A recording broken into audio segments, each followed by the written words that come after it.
In the DC world, I start with Ultraman's armor. This video is purely for entertainment and does not infringe on copyright or laws. The rights to the novel and image belong to the original author. We do not claim ownership. Don't like waiting and want to listen to this fanfic in full now? Subscribe to our Patreon, where you'll find the best fanfics. Chapter 1. Upgraded A Summer Earth, -0 National City Time. May 7, 2015. 3 days after Claire and Lois' wedding, they drove her into Dovey and embarked on a honeymoon like other newlyweds. During these 2 weeks, Metropolis was temporarily handed over to Zero for protection. However, Superman has been protecting Metropolis for so many years that ordinary villains have long been beaten to death, and even Bawdy Lady has gotten rid of his low tastes, so Zero's life during these 3 days is actually as easy as before. Boom. A terrifying loud noise sounded inside the training ground of Ultralight. A mushroom cloud appeared in the training ground. The horror of this explosion even made Oa sound the alarm for the first time. Alarm! Alarm! In an instant, a piercing alarm sounded inside Ultralight, and a dazzling red light filled all space. After a moment, Zero's voice floated out from the mushroom cloud. Oa, cancel the alarm, everything is under my control. With Jello's order, Oa cancelled the alarm and started the cleaning system to slowly eliminate the mushroom cloud produced by the explosion. Jello, who was covered in wounds, stroked his waist, without any pain on his face. Behind him, there were several projections that he had hit and dissipated. It seems that Jello has made a certain degree of breakthrough. After leaving the training ground, Jello returned to the studio and asked Oa to find a chair for him to sit on. When Jello sat down, the wounds on his body that were caused by the projections of his predecessors began to recover gradually. Oa, report on the upgrade of A Summer. Jello, who was enjoying the process of body repair, closed his eyes and asked Oa. The upgrade progress of A Summer is 100%, and it can be put into combat environment at any time. Oa replied. The news that A Summer had completed the upgrade made Jello feel a little happy, and he turned to ask about the progress of Nexus armor. What about the progress of the Nexus armor? The Nexus armor is a type we have never tried before. Many parts and specifications need to be retested to ensure that the failure rate of the armor is minimized, so it will take more time than other armors. Oa told Jello some not so good news. The Nexus armor does take more time, and the experience and data of previous armors cannot be used. It is indeed a very time-consuming armor to manufacture. However, with Oa's current performance, it is not difficult to manufacture 2 sets of armor at the same time, so Jello thought of another thing.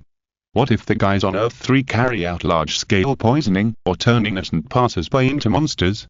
There are also cases of the latter. The scope of the disaster of the Blood Brothers cult was limited to the cultists who were already beyond rescue. A small number of innocent people who were implicated were later rescued by Jello. It was because of that incident that Jello came up with the idea of ensuring that innocent passers-by were not injured while killing the enemy. At present, the Ultra armors that Zero possesses are all oriented towards combat. The Ticket armor still has limitations. The evolution of the Gundam system needs time. The Dyna armor has the least auxiliary ability, and all of them are aimed at killing the enemy. The same is true for the A Summer. The Nexus armor needs time. Now it seems that in order to ensure that special situations do not occur, Zero needs to design a set of special armor. Now, Zero also has a clear idea. After the status recovered to 80%, Zero opened his eyes, stood up from the chair, and said to Oa, Oa, I have a new idea again, let's get started. Since it is a design concept that combines protection and killing the enemy, it is the most appropriate choice to choose Ultraman Cosmos as the prototype of the armor.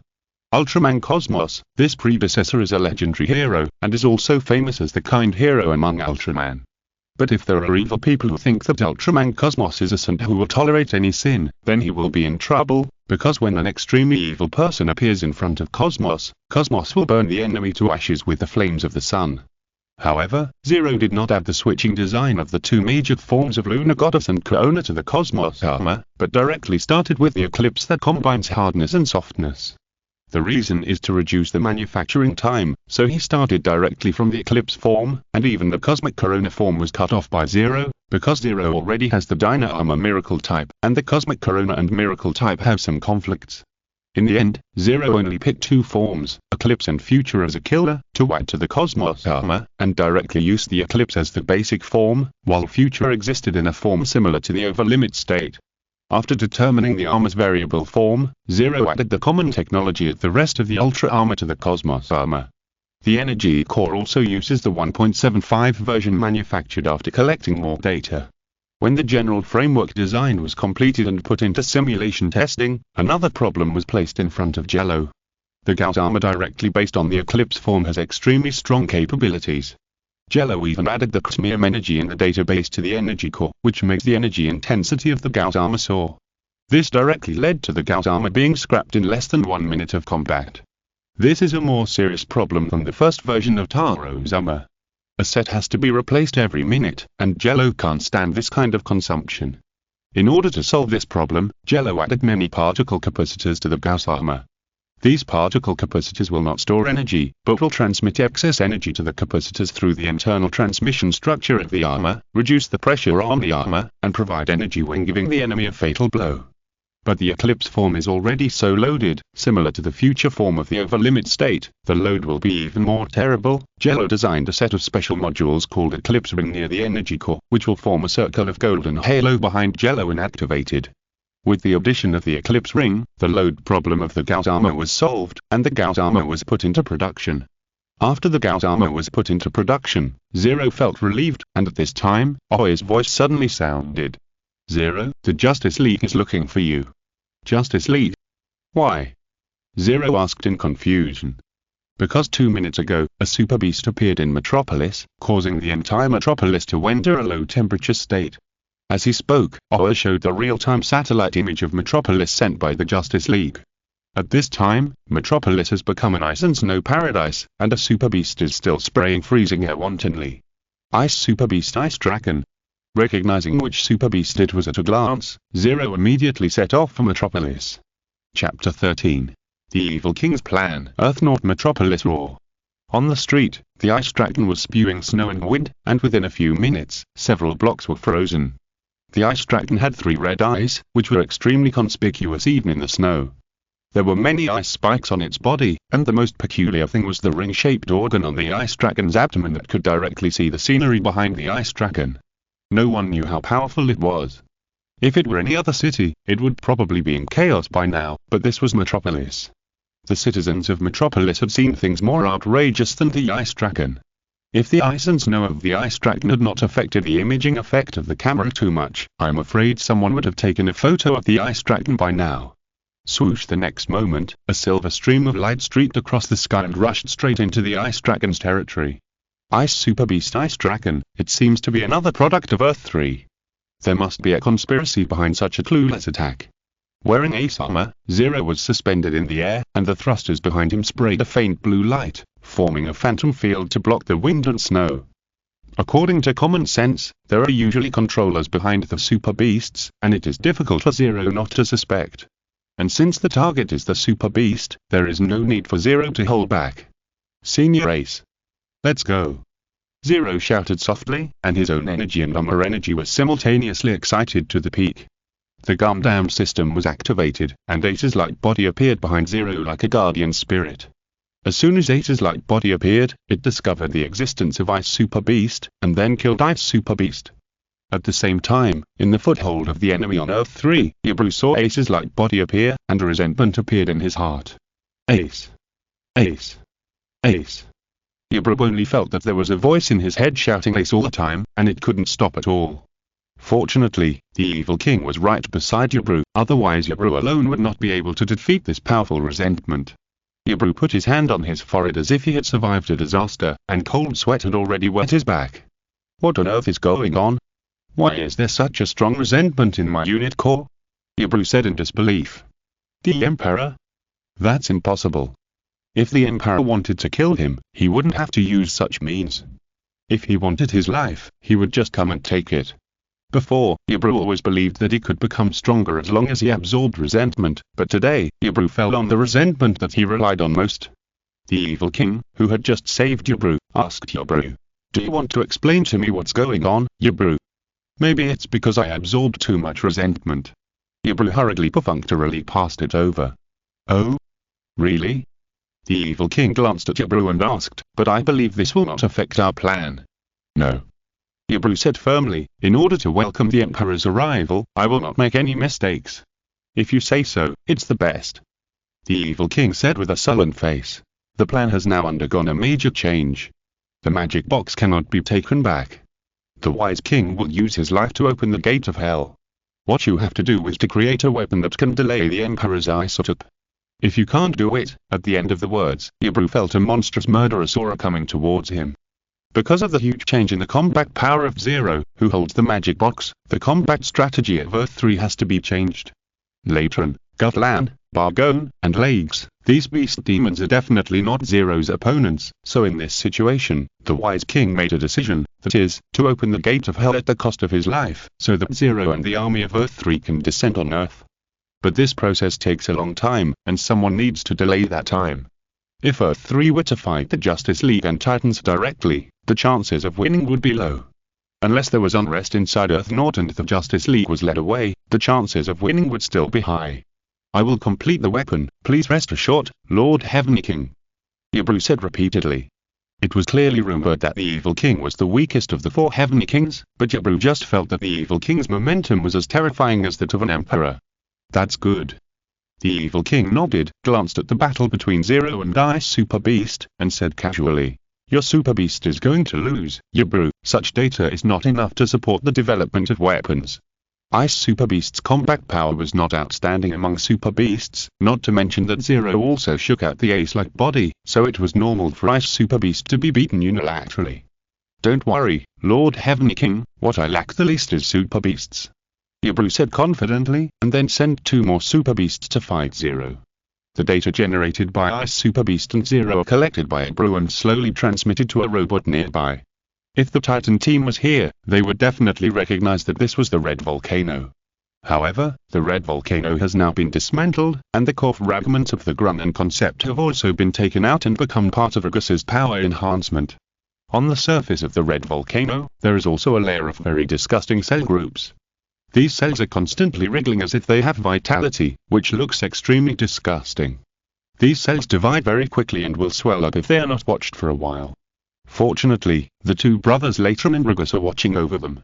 When the cells proliferate excessively again, Rugus condenses a high-temperature flame in his right hand and releases an ultra-low temperature light of -240 degrees in his left hand. The 2 rays of light combine to form an ultra-temperature difference light, which finally falls on the over-proliferated cell group. After doing all this, Rugus's face turned pale and said, how did the evil king and Yabru get the cells of that madman? As long as he thought of the owner of the cell, Rugus couldn't help but get scared, and even remembered the days of being oppressed. Even though he obtained the concept fragments of Gilanan and sublimated his own concept fragments into evolution Lagra, Lakes was still afraid. The figure that seemed to roar forever and challenge all enemies in the world seemed to appear before his eyes again. That day, 11 beast demons and 4 kings fought together, but they were no match for the man. In the end, the Emperor suppressed him with absolute power, but even so, Lakes still left post-war trauma. This is not something we should ask, just do our own thing, brother. Latron raised his hand and fired the Latron sparks to cut off some unnecessary excess cells. Chapter cut into pieces. Earth North Metropolis. After tearing off the icicle horn on the top of Ice Super Beast's head, Ice Super Beast's disadvantage became more obvious, and its physical functions were also rapidly declining. Seizing this opportunity, Zero and Data's light body fired mid-liam beams together to kill Ice Super Beast. After dealing with Ice Super Beast, Zero was about to investigate why the Super Beast appeared, but at this time, a collapse appeared under Zero's feet. Can the Super Beast move underground? At first, the collapse could only fit 1 or 2 people, but Zero changed his mind and the collapse expanded several times. Looking at the scene in front of him, although Zero knew that this was a trap, if he did nothing, someone would definitely be harmed. In order to prevent that from happening, Zero resolutely jumped into it. Passing through the tunnel, Zero came to a very empty underground space. Roar. Roar. 2 roars appeared in Zero's ears, and the next moment, 2 super beasts appeared in front of Zero. One super beast was like a mole, and the other had the characteristics of an ant. Get, ah. With the sound of war roaring in the ears of the 2 super beasts, Zero and Data's light bodies appeared in front of them. 2 ultra disc blades occupied the sight of the super beasts, and the next moment, Gidgita and Alipunta felt that something was missing from their bodies. After feeling it carefully, Gidgita found that he had lost a horn, and Alipunta also lost a pincer. In this regard, Zero said that since he changed into the Ace armor, he felt uncomfortable if he didn't remove something from the opponent with every move. The Ultra Disc Blade disappeared in his palm, and the energy and telekinesis condensed on the outside of the right arm armor, quickly forming a sharp blade with a physical body. This is not the Ultra Piercing Blade that Zero used before, but an upgraded version of the Sword of Light. The biggest difference between the Sword of Light and the Ultra Piercing Blade is that the Sword of Light has a physical body, and it is more powerful when cutting monsters. It is an improvement made by Zero after combining Ace's Ace Blade. The figures of Gidgita and Alipunta were reflected on the bright Sword of Light. Jello slowly raised his right arm. Ace's light body was also preparing the Ultra Guillotine. He looked at the two Ultra Beasts and said, "It's time to finish it." Roar! Alipunta let out a doubtful roar. In the next moment, Alipunta and Gidgita saw two figures that were like the gods of death to them. Jello and Ace's light body, with their surging aura, suppressed the two Ultra Beasts so that they dared not move. When the cold light composed of thousands of thin lines passed through Alipunta, a large number of cracks appeared on Alipunta's body. Then, each piece of Alipunta's meat was cut into equal weights by Zero, and after a while, it completely broke apart like the Gidgita that was cut by Ace's light body with the Ultra Guillotine. After dealing with the two super beasts, Ace's light body disappeared behind Zero, and Zero returned to the ground. All of this was seen by Ibru, who frowned solemnly and bit his thumb worriedly. This guy is too strong, just like the Emperor.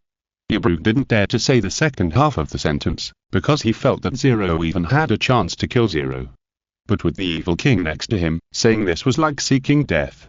This was naturally heard by the evil king, the initiate. After all, the idea of weakening Zero with that chaos virus and even making the Justice League suspicious of Zero came from him. But now it seems that the chaos virus doesn't seem to affect the other party at all, and even makes the other party stronger. The super beasts made by Ibru are not weak. They have exactly the same abilities as the originals, and their strength is also the strength that the super beasts should have in the corresponding proportion. The reason why the super beasts look vulnerable in front of Jello is because Jello is too strong now. The so-called biological units of Earth 3 all have backdoors, and all users cannot enter the second stage for their entire lives. Only a small number of people can have the power of the original in the first stage. But even if the evil Gentleman King obtains the power of the original and filers, his strength is still weaker than Jello. Even with the dark pattern cloth given by Jello, the evil Gentleman King thinks so. Just now, how much data have been collected? The evil Gentleman King said faintly. Ibru said, "It's barely enough for the robot, but there are still some materials missing. I need your support, Lord King." Materials. What we lack the least now is materials, but the friendly combat power that is truly capable of defeating the enemy. The evil Gentleman King said calmly. After that, the evil Gentleman King took out 3 containers for Ibru. The first container contained a bluish-white sphere, the second container contained some kind of cells, and the third container contained a black-purple concept fragment. The first 2 are still within the range that Ibru could accept, but the last concept fragment was what made Ibru's eyes widen. Lord Tianwang. The level of this unit core is probably the same as the one held by the Emperor, right? Why do you have it? This was also given by the Emperor. The evil Gentleman Tianwang glanced at Ibru and continued, "The Emperor said that we can only use this unit core when we encounter difficulties. Is that so?" Even through the containers, Ibru could feel the terrifying power in them. Then, he took the 3 containers from the evil Gentleman Tianwang with trembling hands. If it is a killer robot made of these materials, maybe it really has the power to defeat the Emperor's isotope, right? Ibru thought secretly in his heart. At this time, the cells on the red volcanic debris also felt a force and began to multiply impatiently. Ultra Killer Earthnaut in the base of the villains on Earth 3, Yabulu was operating carefully, fearing that the terrible thing in front of him would hurt him. Gong after carefully implanting the sphere into the red volcano body loaded with some of the Yamashua technology, Yabulu finally felt a little relieved, but the next material made Yabulu's hair stand on end. I don't know what terrible effect the cells of that madman will have when combined with this thing. Thinking of this, Yabulu was even a little excited, but he didn't dare to let his guard down, because he knew very well the horror of these 2 cells. When on Earth 3, the madman once released a large number of his cells, pulling out a terrifying biological weapon army around the world, as well as other biological unit holders who could also be controlled by him. This biological weapon army was the basis for the madman to challenge Jello, causing a lot of trouble for all of them. Later, the creatures produced by the kind of cell were called alien beasts. Alien beasts have terrifying vitality, and there are special vibration waves that can share intelligence with each other, and they can also absorb the opponent's abilities, fears and intelligence to evolve. When he thought of this, Ibru had a headache, and the cells that the evil king gave him were not ordinary. The structure of this cell is similar to that of a retrovirus, but it is more complex than most biological cells on Earth and can parasitize other organisms. If all cells are not destroyed, it may not be completely destroyed. The container named this virus, Godivs. After putting the Godivs cells into the red volcano filled with the sphere and the alien beast cells, Ibru, who felt a panic, jumped back quickly. The two tentacles that could break a building in half raised gusts of wind, which made Ibru's face hurt. Then, the three forces merged in the body of the red volcano and slowly formed a cocoon. The surface of this cocoon was covered with strange mucus, and the overall texture was like stone, and it was still emitting purple-black light. At this point, Ibru used telekinesis to take the container containing the purple-black fragments, opened it, and let the purple-black fragments fly towards the cocoon. Buzz buzz buzz. Seeing this, Ibru knew what else was needed for the birth of the weapon. Does it need nutrition? In that case, I'll give it to you. After the voice fell, Ibru released all the resentment that he had absorbed in the war world, so that the cocoon-like object could get the nutrition it deserved. After about an hour or two, Ibru had released all the resentment, but the cocoon-like object still felt that it was not enough. It seems that I can't satisfy it yet. Ibru frowned. The current situation was no longer something he could interfere with, so Ibru called the evil gentleman king. Not long after, looking at the cocoon-like object in front of him, the evil gentleman king frowned. You mean, the weapon needs more nutrition to take shape? Yes, Lord King. Ibru replied. Okay, I understand. The weapons will have enough nutrition. The evil king thought of someone. He waved his hand and gestured. You go back first. I will arrange it. I understand, Lord King. After bowing slightly, Yabu left the laboratory immediately, because he knew very well that what happened next would probably not be something he could interfere with. About half an hour later, Gutland, who was as big as a bronze tower, appeared in the laboratory. The demon general who had always been dissatisfied with the evil king muttered, "Where is that evil guy? Gutland, don't you want to become stronger?" The evil king appeared behind Gutland quietly. He pointed to the cocoon and said, "If you can eat that egg, I will give the position of king to you." The position of king? Gutland found it hard to believe. He looked at the evil king suspiciously and asked, "Will you give such a good thing to me?" The evil king, who was famous for his selfishness, would do such a thing. "I can swear in front of the emperor and make an agreement between us." The evil king said again, "But if you give up this opportunity, I will not stop you. Anyway, it doesn't matter if I go to Rugus, Latran or Bargone. They should want to be king more than you." As soon as the provocation came out, Gutland, a guy with a short brain, immediately became anxious. "Shut up, evil gentleman." After glaring at the evil gentleman king fiercely, Gutland walked straight towards the cocoon. With every step Gutland took towards the cocoon, he felt his heartbeat speeding up, until he stood less than 1 meter away from the cocoon. What on earth is this thing? Why do I feel scared? The next moment, Gutland even unconsciously used his strength and instantly turned into a terrifying metal beast. But this was nothing in the eyes of the cocoon. Several thick fleshy tentacles intertwined together to form a spear-like weapon that pierced Gutland's body. What on earth is this? Gutland's eyes widened in disbelief. He was a beast demon general famous for his defensive power, but he was broken by a single move. What on earth was this? Before Gutland could think more, several more tentacles stretched out and dragged him towards the cocoon. In terms of strength, Gutland was no match for the cocoon. Not long after, half of his body was swallowed up. "Evil gentleman, you plotted against me. You are determined not to let me miss the chance to become the king, right?"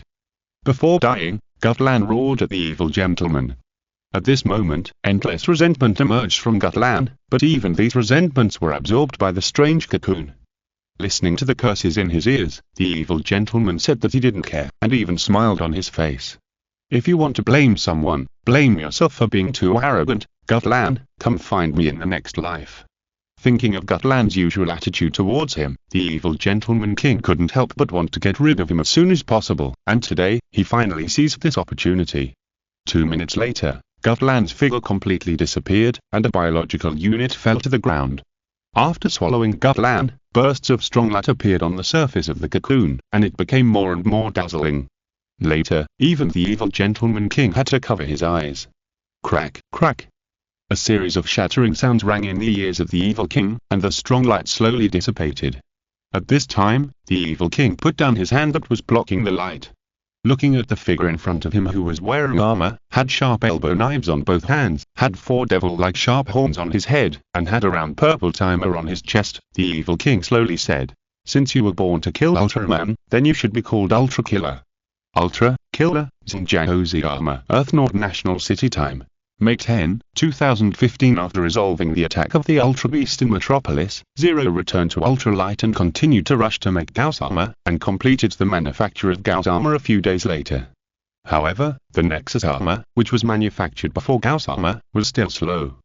Looking at the Eclipse form of Gauss Armor with red and blue as the main colors, Zero couldn't help but reach out and touch the surface of the armor. The helmet of Gauss Armor Eclipse looks more kind, and the energy crystal on the top of the head is in a straight line. There are special protectors on the shoulder armor, and the main body of the chest armor is mainly red. The energy core in the middle of the chest armor is equipped with special modules Eclipse ring on both sides for heat dissipation. The armor is equipped with particle capacitors in many places, which can store and release Kismium energy.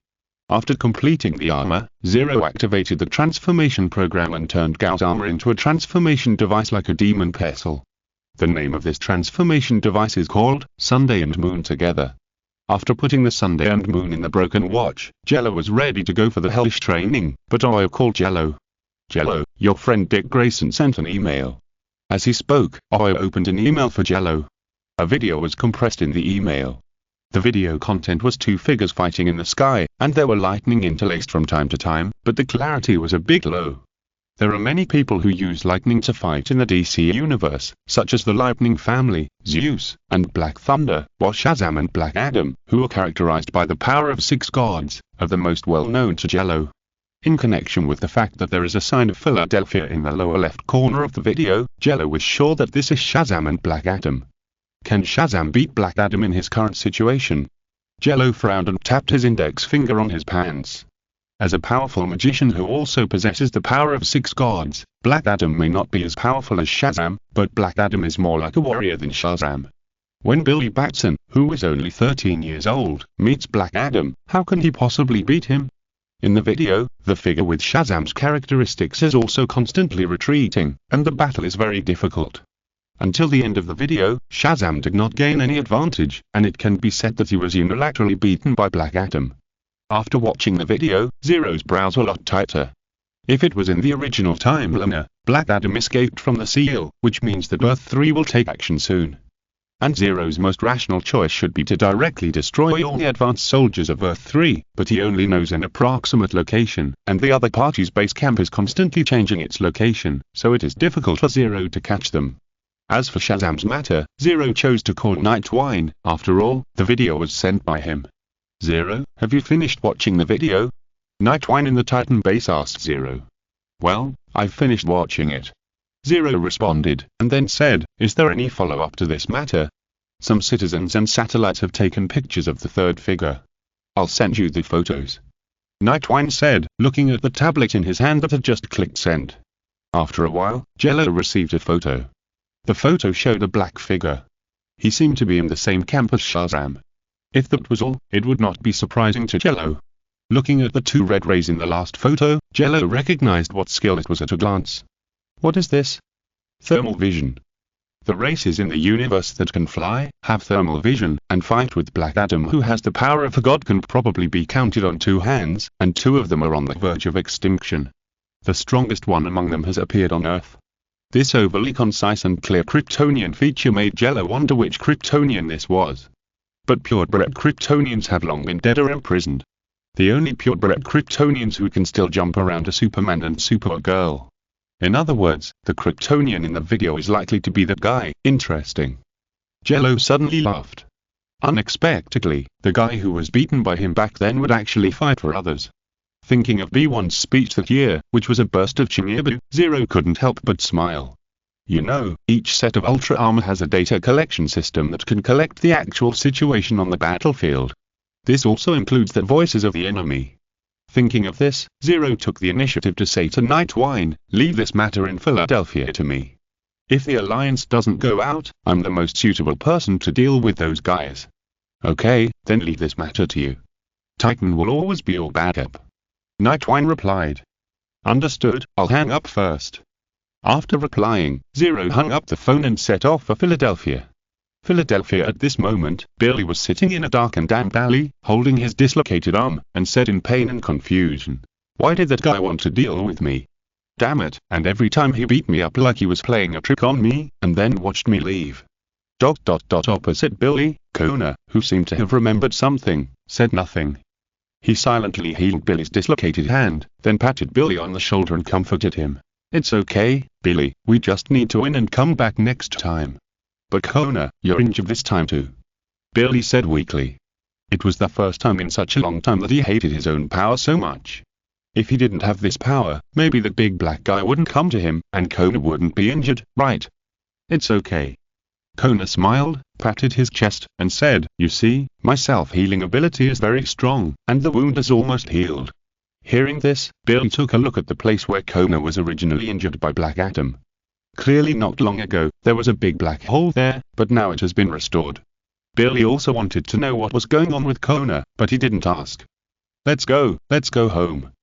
Billy said to Kona. Okay. Kona replied. That won't work, you haven't finished fighting me yet, little wizard. Just as the two were about to leave, Black Adam's figure appeared above them again, and even greeted them in a friendly manner. When Black Adam appeared, the two of them immediately felt like they were facing a formidable enemy. Billy was about to shout out the transformation word, and Kona was also ready for battle, when another familiar voice sounded behind Kona. Long time no see, my friend from that time. Chapter Magic vs Superpower Earth North Philadelphia. Four figures appeared in the narrow alley. After they realized that they were not the only ones who were eyeing them, Black Adam and Zero slowly fell to the ground. At this time, Billy and Kona both met the person they least wanted to see in their lives. Although the armor had changed, Kona still felt that only someone would like the characteristic of the energy core. As soon as he saw the helmet of the Tiger armor, Kona remembered his past speech full of second-year syndrome. At the time, Kona had just been created and his mind was not complete.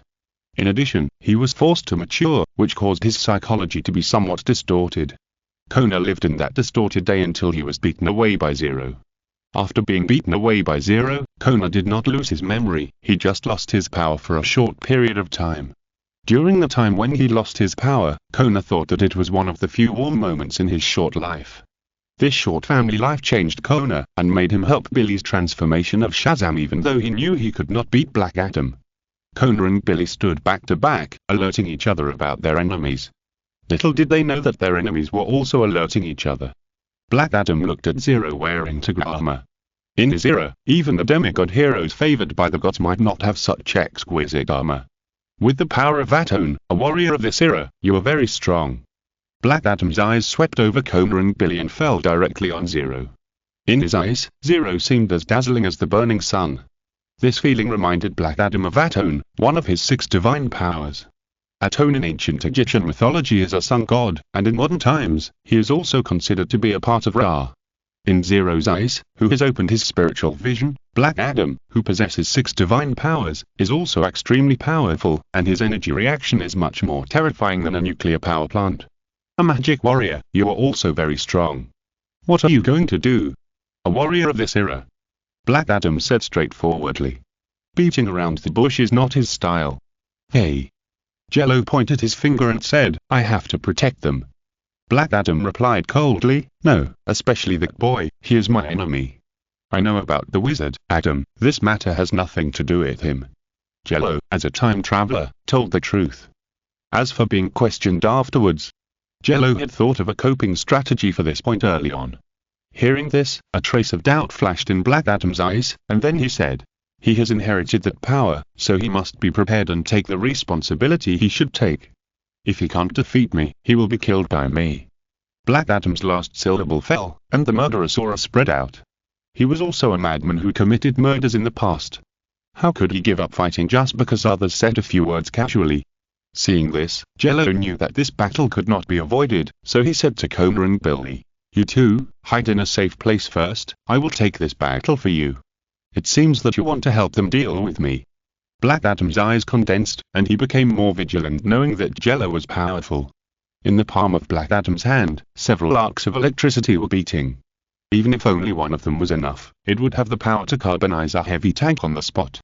The light on the armor's energy core became brighter and brighter. Jello even pulled out the lightning sword, with the sharp tip of the sword pointing at Black Adam. Yes, so, you should know what I'm going to do next. Upon hearing this, Black Adam no longer held back. The power of lightning covered his body, making his speed reach several times the speed of sound in an instant.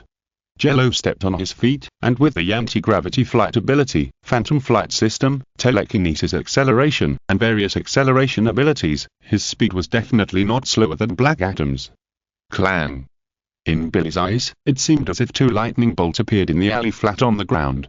He only heard the sound after the two figures collided with each other, and then the airwave generated by the collision blew Billy away. Fortunately, Kona was quick-witted and pulled Billy, so Billy was not blown away by the airwave. We have to go to a safe place, Billy, let's go to your base. Kona said as he was defending Billy from the aftermath of the battle. The strong aftermath blew the clothes on his back into pieces of rags. Shazam! Without any hesitation, Billy shouted to the sky, and a lightning bolt fell from the sky and landed on Billy's head.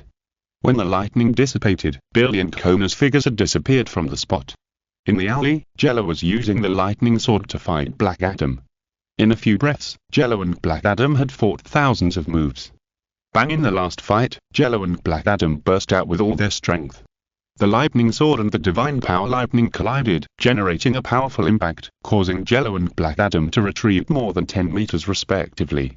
Crack, crack! Stopping his body, Jello noticed that the lightning sword was on the verge of breaking. After all, the lightning sword was just a mass-produced weapon.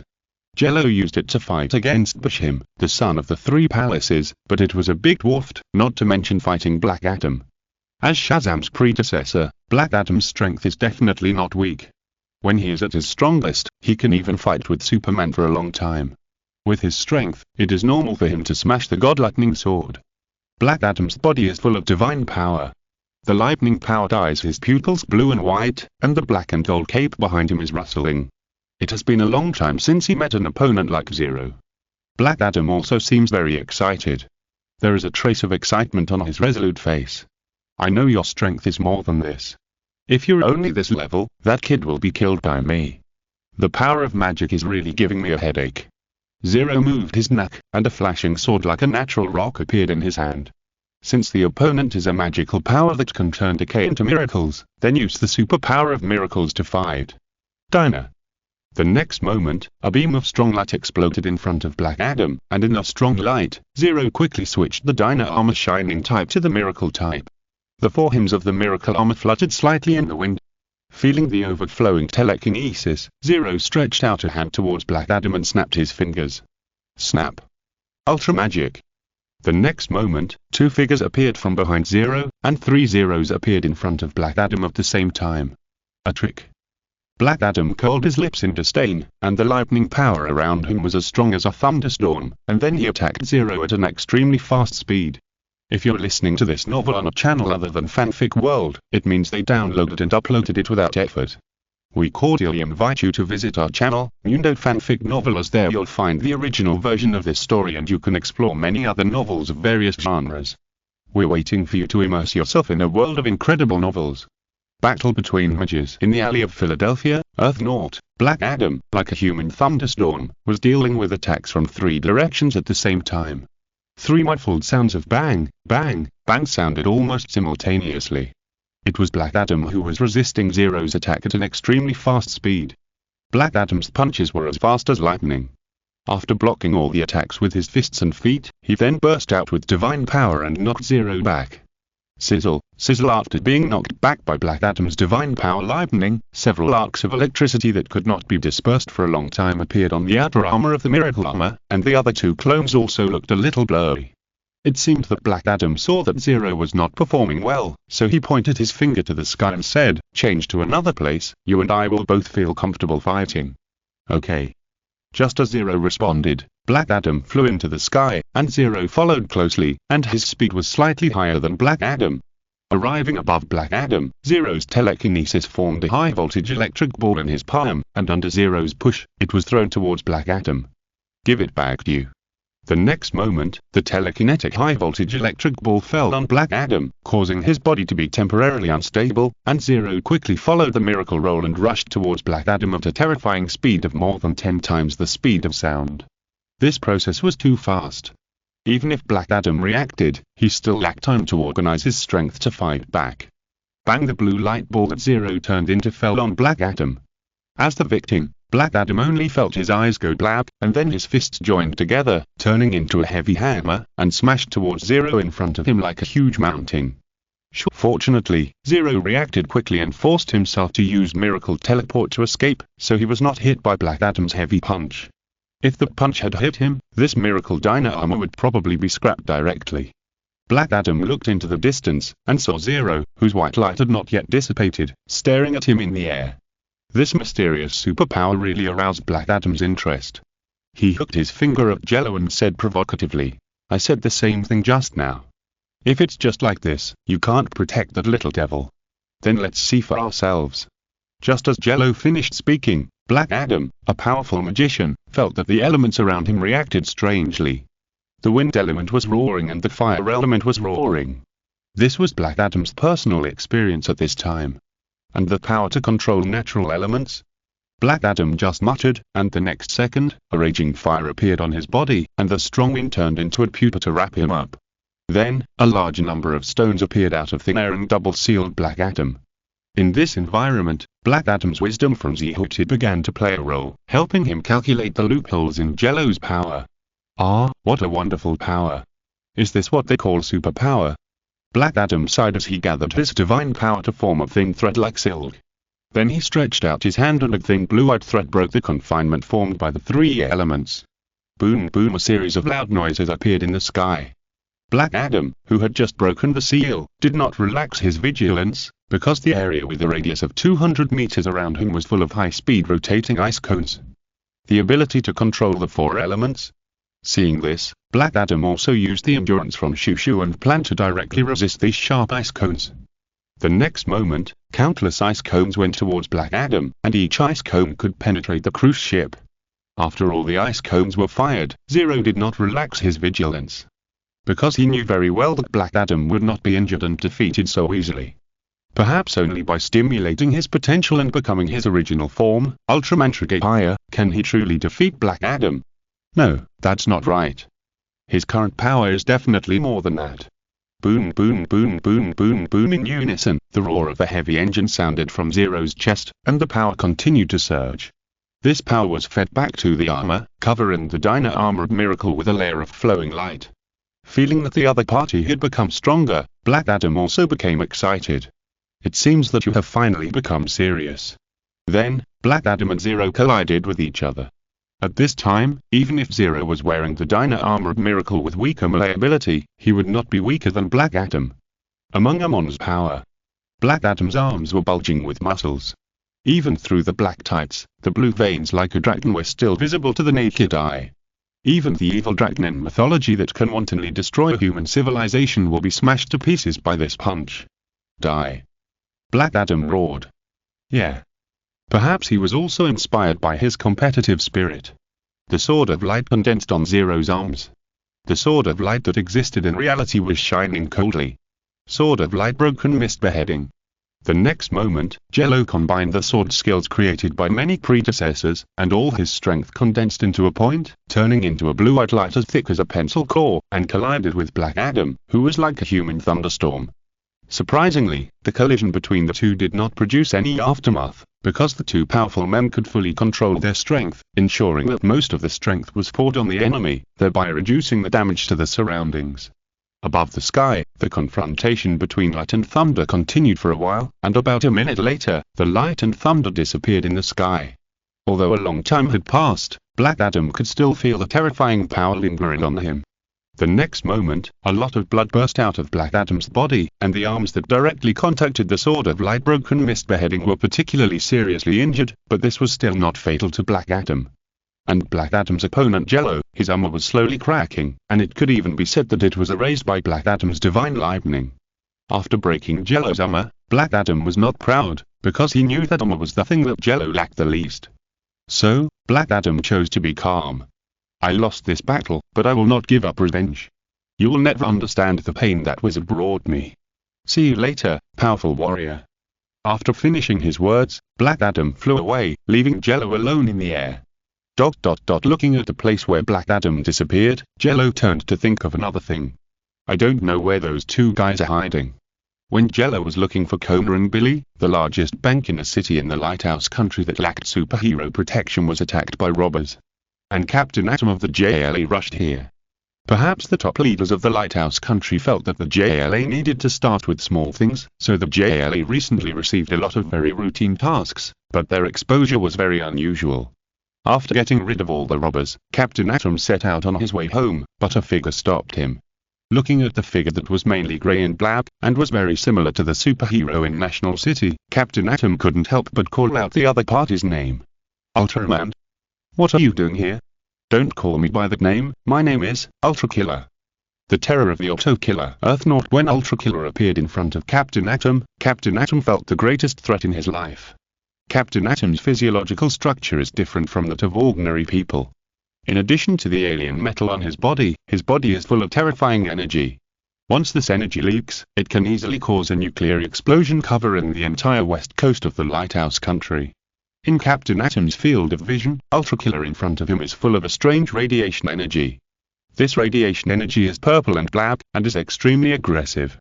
Captain Atom concentrated and said to Ultra Killer in front of him, I am the leader of JLA, Captain Atom Nathaniel Adam. Who are you, and why are you blocking my way?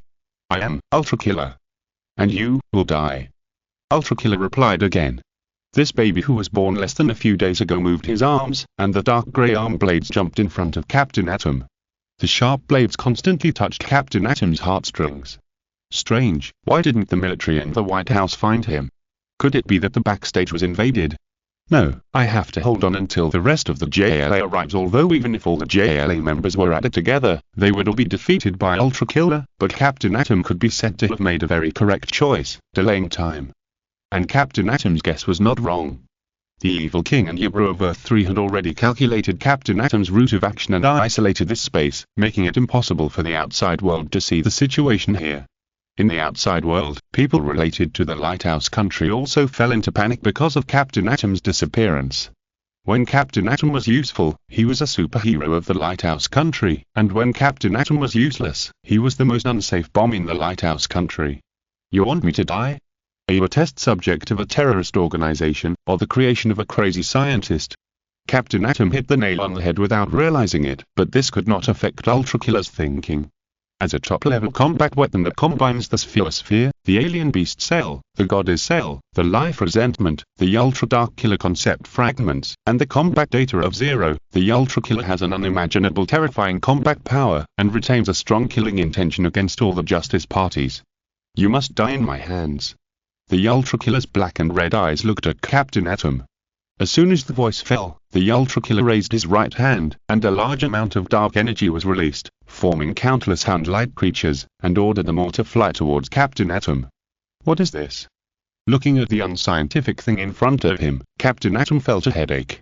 This dark energy seemed to have the ability to weaken his strength. The next moment, countless dark hounds had already pounced in front of Captain Atom. Captain Atom had no choice but to release energy all over his body and turned into a small star. Under the light of the star, the dark hounds had nowhere to hide, all wailed, and then dissipated in the air. As soon as this move was launched, Captain Atom's energy reached its peak. He attached energy to his hands and feet, and then rushed towards Ultra Killer. If you want to fight, then I'll give it to you. Captain Atom shouted. The unique vision from the Air Force Colonel allowed him to capture Ultra Killer's weakness. The fist condensed with the energy of a small nuclear bomb was about to fall on him. But Ultra Killer grabbed the fist faster than Captain Atom, and a dark force with strong suction appeared in his palm, absorbing a large amount of Captain Atom's energy in one breath. What? Captain Atom's face changed drastically when he felt the energy in his body constantly flowing away.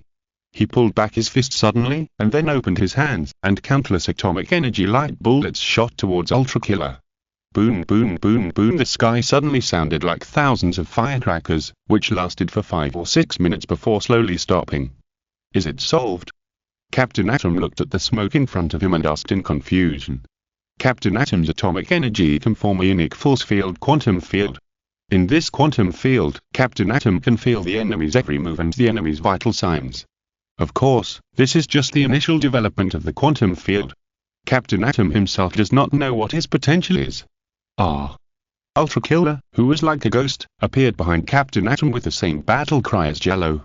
His speed and strength were enough to let Captain Atom know that he did not cause any damage to this terrifying enemy. At this time, Captain Atom could only turn around and fight back with his fighting instinct, but he was always one step slower than Ultra Killer. The next moment, Ultra Killer's death head dart glowed purple-black, and unparalleled power fell on Captain Atom. A purple-black scar was also left on the strange body made of mysterious alien metal. In an instant, the majestic energy rushed out of Captain Atom's body. What surprised Captain Atom was that his body was obviously not injured, but the energy was constantly flowing out. What's going on? Captain Atom looked at Ultra Killer with great surprise. The Ultra Killer had changed his appearance. The original Ultra Killer was well proportioned and could be understood by humans. But now, the Ultra Killer had become extremely thin, his color had changed to dark purple, and the 4 horns on his head had become a single horn. This was one of the Ultra Killer's abilities, form change. This form, which was good at speed and had even more strange power, was called Killer Shadowed by the Ultra Killer. The Ultra Killer said nothing, and his thin dark purple figure disappeared in front of Captain Atom again. But this time Captain Atom had experience. His unique physiological structure, combat experience, and instincts combined together enabled him to predict the Ultra Killer's whereabouts. There. Captain Atom shouted softly, atomic energy condensed on his right fist, his body turned, and he threw a heavy punch to the right. Boom! The power of this punch was extremely terrifying, and before it landed on the Ultra Killer, it made a huge sound like an atomic bomb explosion. But as a masked man said, no matter how strong the attack was, it would be meaningless if it didn't hit. The shadow form of Ultra Killer is not just about speed, but also about weirdness in many aspects. When the punch was only a millisecond away from Ultra Killer suddenly disappeared in front of Captain Atom. Suddenly, Ultra Killer appeared in front of Captain Atom again, and his appearance changed again. Framed Earth North, the red-bodied Ultra Killer appeared in front of Captain Atom again. Facing the Ultra Killer at this time, Captain Atom only felt that a 10,000-ton cruise ship was rushing towards him, and he was not a superhero with the power to overthrow a country, but just a clownfish that would be chopped up by the propeller. Boom! The fists cast like red copper finally landed on Captain Atom's chest. The silver shield that should have been indestructible now hit spiderweb-like cracks. The clear cracking sound rang in Captain Atom's ears. This scene that should not have appeared made him shout immediately, "No! This is impossible. The alien metal that constitutes Captain Atom's body is extremely hard and can withstand all weapons on Earth. According to military scientists, this alien metal is even hard enough to resist Superman and is one of the strongest metals in the universe." However, at this moment, it was shattered by the Ultra Killer, who turned into the third form. The Ultra Killer became starry, his body color was deep red, and there were big horns like bull horns on both sides of his head. This is the third form of Ultra Killer, and its positioning is very similar to that of Tigger's power form, Killer Powerful. In the power form, Ultra Killer's special abilities almost disappear, but his physical output power increases exponentially. The powerful power is difficult to summarize with numbers, and the destructive power of energy techniques has also increased greatly. It is no exaggeration to say that this is Ultra Killer's strongest form. Okay, it's time to move on to the second stage of the plan. Ultra Killer's voice of the Evil King sounded in Ultra Killer's ears. And Ultra Killer did not reply, but silently mobilized his own energy. He changed back to his basic form again, and purple-black energy like flames rose from his feet and covered his whole body at a very fast speed. The purple-black flame swept across Ultra Killer's body, and when the purple-black flame dissipated, Ultra Killer had become another look. A body with a strong sense of machinery, with purple-red and purple-red stripes all over the metal armor with clear lines, a golden armor and energy core on the chest, and a prismatic crystal on the helmet. Because of this easily recognizable feature, even Captain Atom could recognize at a glance that this was the ticket armor that Zero would wear when he appeared in the public eye recently. At this moment, Captain Atom only felt countless images flashing through his head, and a terrifying possibility appeared in his mind.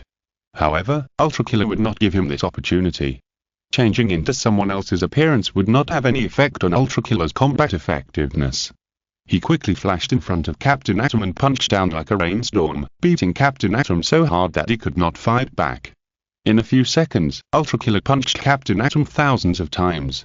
After knocking Captain Atom back with an unparalleled punch, Ultra Killer also imitated Zero's movements, combining his arms together to form an L shape, and the blue and red energy condensed and converged on the front of his palm. The two energies intertwined to form a dark purple vortex energy beam, rushing towards Captain Atom. At this time, the special space created by Abru also lost its function, exposing Captain Atom to the satellite of the Lighthouse Country again. As a result, all the relevant personnel of the Lighthouse Country saw Ultraman using an unmeasurable powerful energy weapon to attack Captain Atom. Many people even figured out the whole story. Even the fact that the satellite could not capture Captain Atom was blamed on Zero. As one of the leaders of the JLA, General Ryan was so angry that he slammed the table and roared, "That kid is so brave. He dared to attack the official superhero of the Lighthouse Country. I want him to be in trouble." This matter even alarmed the president, especially when Captain Atom was captured by Ultraman, which made the president have a heart attack on the spot. Captain Atom's special nature determined that he would not be accepted by the official Lighthouse Country. Even now, there are people who reject Captain Atom. But for the sake of his beloved country, Captain Atom does not care about these rumors. Only when Captain Atom disappeared, the relevant personnel of the Lighthouse Country would worry about him from the bottom of their hearts. After abducting Captain Atom, Ultra Killer, with the help of Abru, walked into the space crack and returned to the base of the Earth-3 Vanguard. "You did a great job, Ultra Killer." The Evil King praised Ultra Killer's ability. If it was the Evil King who took action, he might be able to subdue Captain Atom, but the cost would be much greater than that of Ultra Killer. There was no way to be so perfect. Ultra Killer did not answer.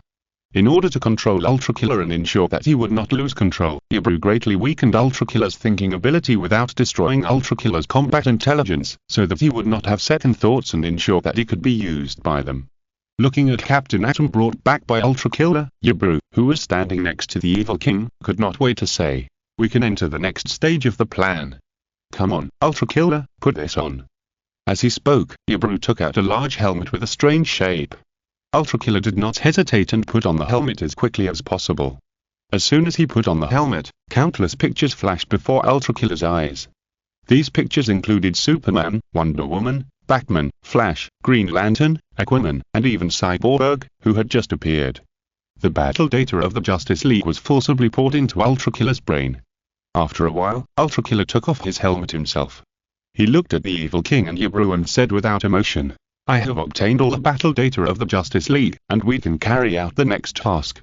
Abru, you keep an eye on that guy." The Evil King looked at Captain Atom with a smirk on his face.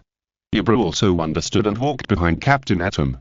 Captain Atom, who had just regained some consciousness, did not know what kind of environment he was in, and Ultra Killer did not even give Captain Atom a chance to think, and forced Captain Atom to use energy absorption to extract Captain Atom's terrifying energy. Ah! Captain Atom wailed in pain. Energy was as important to him as life. When there was only 0.1% of energy left in his body, which was only enough to maintain his basic life, Ultra Killer stopped. This was not Ultra Killer's mercy, but Captain Atom had regenerative properties, and keeping him would be more useful. "Let's make the first wave first, Ultra Killer," Abru said when he saw this. Hearing this, Ultra Killer stretched out his hands, and the dark energy intertwined with his memories and released from his palms. The dark energy slowly took shape in front of Ultra Killer, and finally formed three figures. Chapter 11. Little Kona, Earthnaut. In front of Ultra Killer, three figures are rapidly taking shape. At first, they are just twisted black mist, but as time goes by, even their facial features become clear. These three figures are Superman, Wonder Woman and Green Lantern. If you only look at their appearance, they are exactly the same as the three elders of the Justice League. But if you get closer, you can feel a vague murderous aura on them.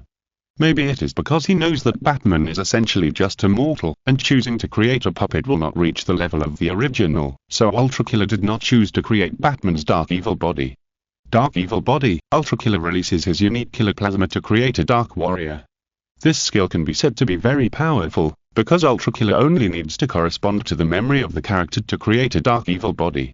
If the energy of the person himself is added, the Dark Evil Body will be even more powerful. However, Considering that there was only 0 on Earth 1 Ultraman, it was a stupid thing for Ultra Killer to attack the other side directly in the eyes of Evil King and Jibru, so they chose Captain Atom as a second choice. And using Captain Atom's powerful atomic energy, they created the dark evil body of the Justice League, and the effect was the same. The evil Superman, evil Wonder Woman, and evil Green Lantern that were created lowered their heads, and it seemed that they had no ability to think at all. Instill a little self-character in them so that we can proceed to the next step of the plan. Evil King ordered Ultra Killer. Ultra Killer did not speak, he just turned his back silently, preparing to instill artificial intelligence into the 3 dark evil bodies according to the order of Evil King. However, in a place where Jibru and Evil King could not notice, Ultra Killer's eyes flashed a red light. Philadelphia. After temporarily repelling Black Adam, Zero landed in a corner of the city, changed into a casual suit, and walked towards the foster family that adopted Billy Batson. Just now, Jello hit Super Hearing and Vision to search for the traces of Shazam and Kona in the city, but he didn't find any traces. I'm afraid they hid in the Eternal Rock, a magical space with unique properties. No wonder Jello couldn't find Billy and Kona. So Jello changed his mind and went to find Billy Batson's foster family. I can't find your Eternal Rock, Shazam, so can't I find your foster family? Using a little energy, Jello got all the relevant information about Billy Batson in a few minutes. Billy Batson, born in 2002, is 13 years old this year. He was abandoned in a hospital by his biological parents and then taken in by an orphanage. During this period, he was taken in by foster families many times, and the cumulative number of escapes reached double digits. If it weren't for the short time, Jello might be able to help Billy Batson find his biological parents. But there is one thing that Jello is very curious about. Billy Batson's public identity is Shazam, the second in command of JLA. Why didn't he ask the Lighthouse Country to help him find his biological parents? But thinking carefully about the wisdom of locking the door, Jello felt that everything was clear.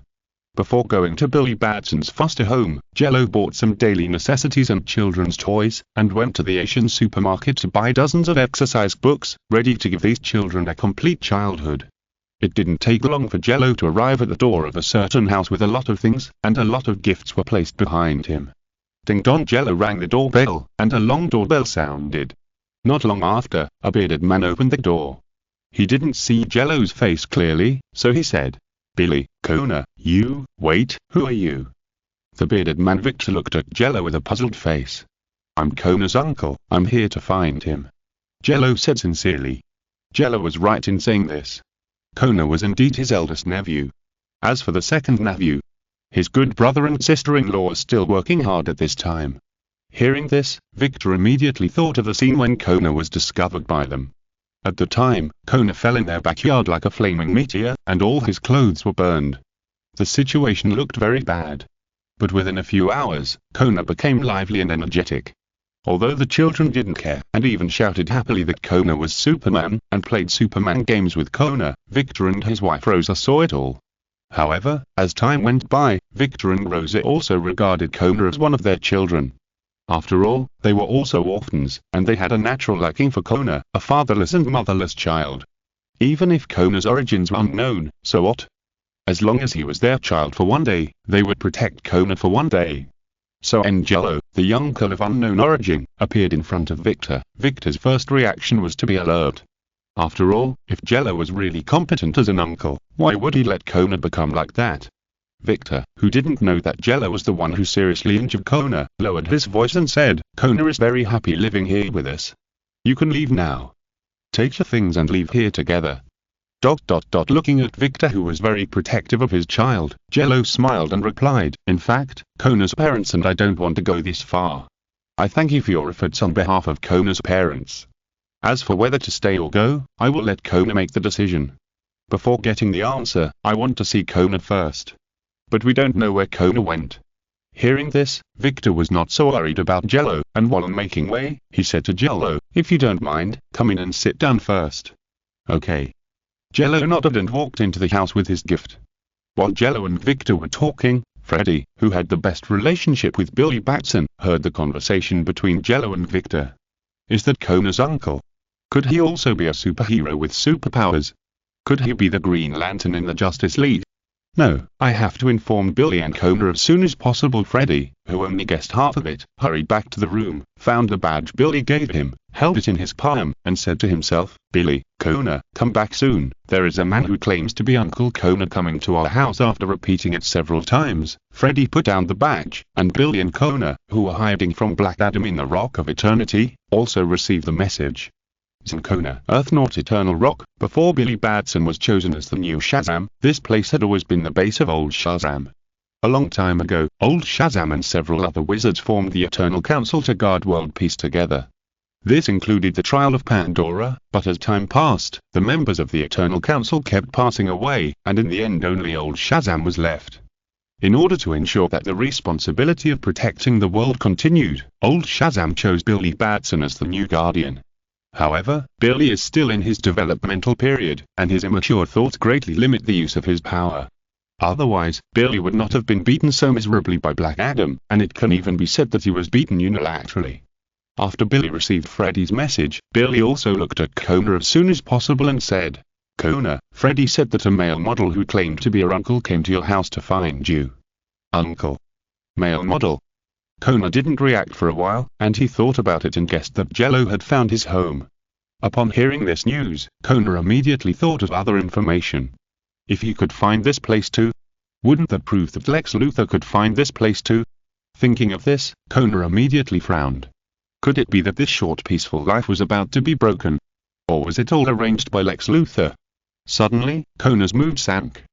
"Kona, Kona, Kona." Seeing that Kona didn't respond for a long time, Billy called his name directly. After a long while, Kona came back to his senses. "It's okay, Billy, it's just some private matters." Kona shook his head and then said, "Billy, let's go back and meet my uncle together." At this moment, in Philadelphia, Jello was visiting the family that adopted Billy Batson. The younger Eugene and Darla were very interested in the toys that Jello brought, while the fatter Pedro picked up a bag of snacks. He had seen this kind of snacks many times in the supermarket, but the price was too expensive, so he never dared to take it. After all, Victor and Rosa's salary is not high enough, and they have to adopt them, so their lives are a bit tight. Jello brought a lot of things today, which made them very happy. In addition to the dozens of question books, the children were very happy. Picking up the ordinary white porcelain cup, he took a sip of the hot cocoa in the cup. Even Jello, who usually suppresses his senses, can feel that the saccharin in the hot cocoa has been added too much, even to the point of being greasy. Gently putting the cup down, Jello looked at Rosa and Victor, who are sitting in danger. I don't know what kind of bloody plot these two people have made up in their minds, which makes them look at Jello with a bit of unfriendly eyes. In Rosa and Victor's brain circuits, Kona's mother is a very stressful strongman. When Kona was a child, she began to instill a lot of elite ideas in Kona, while Kona's father is the source of superpowers. He is a good man, but he doesn't know how to observe things around him and may not know Kona's existence. This also includes uncles and aunts who don't care about Kona. They even use Kona as an experimental weapon and force Kona to do things he doesn't like. Thinking of this, Rosa and Victor were more determined not to let Kona leave with this uncle. "Kona will not leave with you," Rosa said with a little vigilance. Rosa and Victor were also orphans. They understood the pain of being without parents, so they adopted so many children and brought them broad thoughts. They are not liars who go to cheat subsidies, but they really do their best to care for the kind people around them. Ignoring Rosa's vigilance, Jello smiled slightly. "I think this issue should be decided after I talk to Kona. According to the law, Kona has the right to decide where to go." Rosa. Victor also patted Rosa lightly, signaling his wife not to be too much, otherwise if the children see it, the impact may not be too good. After persuading his wife, Victor sat up, he cleared his throat and said, "You're right, let's wait until Kona comes back." About 3 minutes later, Kona and Billy knocked on the door of the house, and Darla walked happily to open the door to welcome the two brothers back. "Billy, Kona. I missed you so much." Darla rushed to the two of them. Kona stepped forward slightly, caught Darla, and looked around for a few times pretending not to know, and then said, "Dara, are there guests at home?" "Yes, there is a man who claims to be your uncle, Kona, who came to see you, and he also brought a lot of gifts," Darla said happily. Even on Christmas or Children's Day, they have never received such luxurious gifts. "Is that so?" Smiling and touching Darla's head, Kona and Billy walked into the house. At first glance, Kona found Jello sitting on the sofa, wearing a black suit, with refreshing and smooth black hair, a strong back, like a successful person. Although he didn't know the other party's real name, Kona was sure that the man in front of him was the Ultraman who had hung himself up and beaten him in Gotham. Kona. Victor quickly noticed Kona's appearance with a glance from the corner of his eye. As soon as this was said, Jello also turned around and looked at Kona. When he was in Gotham before, Kona, who was still B1, exuded a sense of violence, but now Kona is much calmer. Long time no see, Kona. Jello smiled and greeted Kona. Recalling the memory of Ultraman and Superman's inseparable relationship, and then thinking about the relationship between Superman and Lex Luthor, Kona also raised his hand and waved awkwardly, smiling awkwardly. Hello, Uncle. Can we talk? Jello asked Kona, just discuss the problem of your parents. Kona was silent for a while, then nodded and replied, no problem. Since Kona said so, Rosa and Victor also chose to respect Kona's ideas. They stood up and left their seats, and asked other children to return to the room to make room for Jello and Kona. Kona, who saw everyone else go upstairs and greet Billy, looked at Jello and said solemnly, do you have anything to say, Uncle? Do you want to meet your parents in the future? Jello said to Kona. Going to see Superman now? That's definitely not an option. My brother is still on his honeymoon with his sister-in-law. If Lois goes there with a guy who looks 90% like young Clark and can run and jump, it would be strange if she doesn't go crazy. After a moment, Kona said to Jello, maybe, but not now. Chapter 312 Extra. Jello Origin. Earth 335 years ago. A heavy thunder streaked across the gloomy sky, and the sound made people a little panicked. Many animals fled in panic under this thunder and lightning. Bang bang bang boom boom boom explosions were heard from time to time on the street, and it was the various gangs and superpowers fighting. In this world where people die every microsecond, this is already the most common scene. And today, a life that will bring great things to this world will be born. Boom, thunder and explosions are intertwined, making it impossible to tell whether it is thunder or explosion. In a shabby little clinic, a woman was lying on a simple bed, roaring heartbreakingly. I want to tear this little bastard into pieces and stew it into soup. Fuck, fuck, fuck. With the help of constant scolding, the woman gradually gained strength, and a child slowly came into this world. A few minutes later, the woman completed the last step. The black doctor beside her also helped the woman cut the umbilical cord and congratulated her. Congratulations, it's a boy. Can you give me the remaining balance? Don't worry, you won't lack the money, but before that, you have to take good care of them. At this time, a man with an evil face came forward. Although he was talking to the doctor, his eyes were always on the boy. It seemed that it was not his child, but a rare delicacy. As if he could sense the man's emotions, the boy, who was born just a few minutes ago, opened his eyes. However, there was no white in his eyes. Both eyes were the purest black. There was no light in his eyes. Then, he smiled. 5 years later the boy, who still looked a little weak, stood up straight. His eyes were pure black when he was born, but now they became the same as those of ordinary people. He stood on the redwood floor covered with blood, and in front of him was a man and a woman who kept begging for mercy. The woman's hair was disheveled, and her face, which still had some charm, was twisted at this moment, and no trace of beauty could be seen. No, please, let me go. I can do a lot of things for you, even if it is something that violates ethics, I can do it. The woman kept begging. She was obviously the boy's elder, but at this moment she needed to beg for mercy from the boy. Because the boy held the power that could decide their life and death. Humph. The woman's words caused the boy to sneer. He looked at his fair right hand and continued. Even if there was no today's incident, you would still want to do this, right? My mother, because my father is so useless that he can be called a waste, is no longer interested in you, right? So while you are out there having fun, you have taken a fancy to your gifted child, am I right, mother? The last syllable fell, and the woman was close to despair, but even at this moment, she did not give up the last possibility of survival. Jello, look, my body is still beautiful, I can. The woman wanted to speak, but found that she could not make a sound. She subconsciously covered her throat, and after a few seconds, bright red blood flowed out, dripping through the gaps between her fingers. The boy called Jello watched the woman slowly lose her life. In the end, the woman died of excessive blood loss at the age of 30. After the mother died, the boy turned his gaze to the man beside him, with a smile on his face. Looking at the boy's smile, the man felt as if he had fallen into an ice cave, and a chill rose from his tailbone. Because that was exactly the smile he liked to show the most, but now, it was learned by his son. Perhaps because he knew that he would definitely not escape death, the man did not feel a trace of fear, and even laughed very loudly. Ha ha ha ha ha, I didn't expect that I would have this day, to die in the hands of my 5-year-old food. Come on, do it. Why don't you kill me like you killed that bitch? You useless little puss. Trash. I should have shot you against the wall. Between the lines, the man called Jello food. It seems that he is not a qualified father. Listening to the man's insults, Jello didn't seem angry at all. He propped up his forehead with his chubby hand and smiled. You are too redundant. Even if you took safety measures, I would still be born into this world. After all, you know how good that woman is at playing. Anyway, we haven't done a paternity test, and it's not certain whether you are my father. Also, is this your last words? ... The man was silent. He took a deep breath, closed his eyes, and prepared to face death. Looking at the man with his eyes closed, Jello raised his hand calmly, and a force that was enough to distort the world spread. This force was still a little weak, but in time, it would definitely be a terrifying force that could extinguish stars. The invisible super telekinesis covered the man's body like a tide, making him die like drowning. Everything was over. The mother who wanted to do something wrong to him, the father who wanted to eat him alive, and even everyone in this house, died in his hands. After doing all this, Jello didn't have a ripple in his heart. No death could touch his heartstrings, but in that 1,000th of a microsecond, Jello felt happy.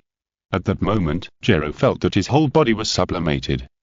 Taking a deep breath, Jello looked at the world again. The world seemed to become more beautiful in his eyes. After killing those people who were not important to him, Jello walked out of the house.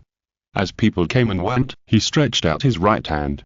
The black and red fireball slowly took shape, then broke through the air and landed on the house where Jello had lived for 5 years. With a loud boom, the house turned into ruins in a huge explosion. The explosion produced a huge smoke. Perhaps because he didn't want the smoke to contaminate him even a little bit, Jello waited until the smoke completely dissipated before stepping into it. The super telekinesis was activated, and the ruins were casually thrown aside by Jello, and under the ruins, a vortex like a black hole appeared in front of Jello. Seeing what he wanted appear, Jello jumped into it without hesitation. Jumping into the vortex, Jello felt a little pressure at first, and there was no concept of time in that vortex. Jello didn't know how long it had passed before he appeared in a barren land. There was no life here, and countless concept fragments were suspended in the air. When Jello appeared, several concept fragments floated over.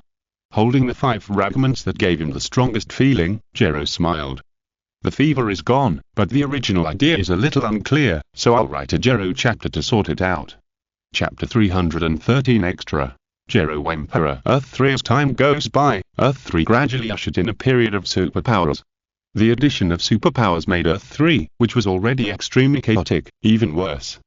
In this environment, people without power and the only remaining good people had a worse life. But 3 years ago, there were 2 obstacles to its rise. One of them was called the Crime Syndicate. They were led by an alien who called himself Ultraman. The remaining members were Gotham's Night Owl, Amazon's Super Queen, Speedster Johnny Quick, Sea King, and Deathstorm. On the day that Crime Syndicate appeared, most of the territory fell into their hands. But among the masses, there are always people with power, such as Jello. With the 6 concept fragments, Jello alone was able to fight Ultraman, Ultra Queen, and Deathstorm, and remained undefeated. After this battle, Jello made a name for himself and established the Dark Empire. He also recruited other talented people to become his subordinates, and established the 4 Heavenly Kings and the 12 Beast Demon Generals as the highest titles under his command. In order to strengthen and control, Jello also used the power of the Abrando people to create biological units and awakened biological units. Those who obtain these 2 things will gain terrifying power. However, Jello possesses a gigafighting device, which has a natural suppression on those who possess biological units. Boom boom, there were bursts of explosions outside Jello's palace, and dozens of huge figures were looming in the distance. The 4 Heavenly Kings stood below him. Even though that traitor army was approaching, they never panicked. Emperor, do you want me to take action? The greedy Heavenly King, who had waist-length black hair, was once an Amazon warrior, and is now one of Jello's 4 Heavenly Kings and a member of Jello's huge harem. What to Jello? The greedy king squatted at Jello's feet, rubbing his fair and tender face against the Emperor's robe, like a docile pet. Sitting on the throne, the 33-year-old Emperor Jello responded, "You don't need to do anything, because I will teach the traitor a lesson." As soon as the voice fell, Jello stretched out his right hand to pinch the greedy king's face, licked his lips impatiently, and his eyes were full of greed. It seems that you want it more than me, little fairy. You come tonight. Well, I should go. Looking at this scene, another king who is also Jello's harem, the Spirit Demon King, showed a jealous look. Damn female vixen, it was obviously me who came first. The Spirit Demon King muttered in his heart, but there was no strange color on his face. Because the Spirit Demon King knew that their Emperor did not like things like fire in the harem to happen. And when the Emperor is angry, a terrible disaster will come. After flirting with the greedy king, Jello summoned the giga-fighting instrument out of thin air, and the dark armor gradually covered him. Then, Jello broke through the dome of the palace and rushed towards the black and red figure in the sky. The black and red figure also felt Jello's arrival. He leaned down and roared in Jello's direction. Jello. He was a black giant with red lines, with an energy core like a flying bird on his chest. The destructive power lingered around him, and his momentum continued to rise, making him stronger. Not bad momentum. Looking at the black and red giant who was still 10 kilometers away from him, Jello smiled lightly. At this time, Jello was wearing dark armor, holding the Bad Emperor sword in his right hand and the giga-fighting instrument in his left hand. He had a pair of colorful wings on his back, and the shadows of the demon snake and the black king stood behind him. The energy climbed to the extreme, and the black and red giant crossed his arms. The energy that leaped out alone distorted the surrounding time and space. Jello. The black-red giant roared, and the black-red destructive light shot out at his enemy. Facing this devastating blow, Jello just smiled, because his power was only above this fool who dared to rebel against him. This time, use this, Genesis Requiem full power. As soon as Jello finished speaking, the same black-red energy continued to condense on his chest, and the wings behind him spread out, as if to cover the entire sky. With a crisp sound, the special light that can cause objects to collapse at the atomic level collided with the black-red light. The next moment, an extremely bright light lit up in the air. In the distance, Superman in red and blue battle clothes was looking for an opportunity. Beside him, Super Queen advised him. Now is the weakest time for the guy, let's go up and end him. Humph. Superman snorted coldly. He knew what Super Queen was thinking. She probably just wanted to watch him and that guy fight to the death, and then pick up the leaks on the side, right? Although he regarded this despicable woman as the hope of continuing Krypton, she was not irreplaceable. You'd better pay attention before you speak, Lois Lane. Superman said coldly. How could I? Super Queen smiled, as if she really had no ill intentions. Half an hour later, the black and red light in the sky finally dissipated completely, and Jello returned to the palace carrying a human-shaped Coke. You can't even tell the difference between yourself and the unit core, and you lost to the will of the unit core. How can you defeat me like this? Jello said deliberately, because he knew that this traitor was not completely dead and still had a faint hearing. Let the evil king put this traitor in jail, and today, Emperor Jello, who was in a good mood, actually let the traitor go. As for how many people died because of the rebellion, that was not what Jello cared about, because he was about to enjoy the joy of victory. Back to the present, Jello is 35 years old this year. He has reached the peak. He can defeat anyone in the crime syndicate in a single fight and can kill anyone except Superman. However, Jello discovered at this time that an extremely terrifying existence will come to world within 5 years. So Jello completely controlled the Earth. He started the immigration plan. 6 beast demons, 2 kings and several crime syndicate villains were sent to another Earth as a vanguard. And for everything he needed, Jello also found a divine object under the guidance of Jello, the Heart of Darkness. Grabbing the heart that was made of countless black diamonds, Jello stuck the Heart of Darkness into his chest without hesitation, combining it with his original heart, making him even more powerful. Yes, that's the feeling, it's really great. Jello's eyes glowed, and infinite darkness poured out of his body, making him even more powerful. If you're listening to this novel on a channel other than Fanfic World, it means they downloaded and uploaded it without effort. We cordially invite you to visit our channel, Mundo Fanfic Novel, as there you'll find the original version of this story and you can explore many other novels of various genres. We're waiting for you to immerse yourself in a world of incredible novels. Chapter Lighthouse Enemies. Earth North Philadelphia. In a somewhat messy living room, Jello is talking to Kona. Looking at Kona now, Jello feels relieved. He slowly stretches out his right hand and wants to put it on Kona's shoulder. The latter does not refuse and lets Jello put his hand on his shoulder. Since you have your own ideas now, I won't force you. Jello said calmly, and took out a communicator with his left hand. Come to me when you figure it out. Taking the communicator from Jello, Kona silently put it in his pocket. After confirming Kona's condition, Jello was ready to leave. Before leaving, he said one last thing to Kona. Okay, since you are living well now, I won't bother you. Cherish every minute and every second with your family, Kona. I understand, Uncle. I always feel a little unsafe recently. You should be careful too. Kona replied. As a combination of Earth humans and Kryptonians, Kona has some special abilities that Kryptonians do not have, such as contact telepathy and object decomposition. In addition, Kona had been exposed to the specium substance, which further stimulated some of his potential. Okay, I'll pay attention. Jello nodded, and then left the house. After Jello walked away, the others appeared in front of Kona. Although they didn't know what Jello and Kona said, they all saw the smile on Kona's face. Walking on the streets of Philadelphia, Jello was about to drive away, and when he passed by an electrical appliance store, the TV in the window was playing the news, which attracted Jello's attention. This is ERP TV station, and now we are about to interview General Sam Ryan of the Army. Sam Ryan, he can also be related to Jello. As a general of the Lighthouse Country, he is suspected of presiding over some human experiments. It's just that General Ryan looks a little angry today. Old Ryan, with white hair and beard, was full of anger, and even the reporter who handed him the microphone was a little scared. Taking the microphone from the reporter, Old Ryan immediately told the reason righteously. JLA member, Captain Atom Nathaniel Adam disappeared today. Captain Atom disappeared? Upon hearing this news, Zero's mind immediately flashed with a nuclear explosion. After all, Captain Atom's nickname is Captain Self-Destruction, and the power of this guy's self-destruction is quite terrifying. And the culprit of all this is Ultraman. Old Ryan said angrily. Upon hearing this, Zero's red pupils suddenly shrank. He first fought Black Adam today and then went to see his nephew, so how could he have time to catch a suicide bomb? But since Old Ryan was so nervous that he went on TV to report to the whole country, Captain Atom might really be missing, and the relevant personnel of the Lighthouse Country might be worried to death. While Zero was thinking, a large portrait of Tigerarma and a portrait of Captain Atom appeared on the TV, as if to let the people of the whole country recognize the Iron Head. From now on, Ultraman is the enemy of the Lighthouse Country, the enemy of the Lighthouse Country, and our military has issued. Zero was not interested in listening to Will Ryan's next bounty topic. As for who pretended to be him and attacked Captain Atom, Jello had the answer in his mind. But to be honest, Jello himself liked the nickname enemy of the Lighthouse. Thinking of this, Jello was ready to leave. He wanted to go back to the ultralight to readjust his strength so as to face the next enemy. However, the phone in his pocket suddenly vibrated. He took out his phone and found that it was a message from his brother who was on his honeymoon. Jello clicked on it and took a look.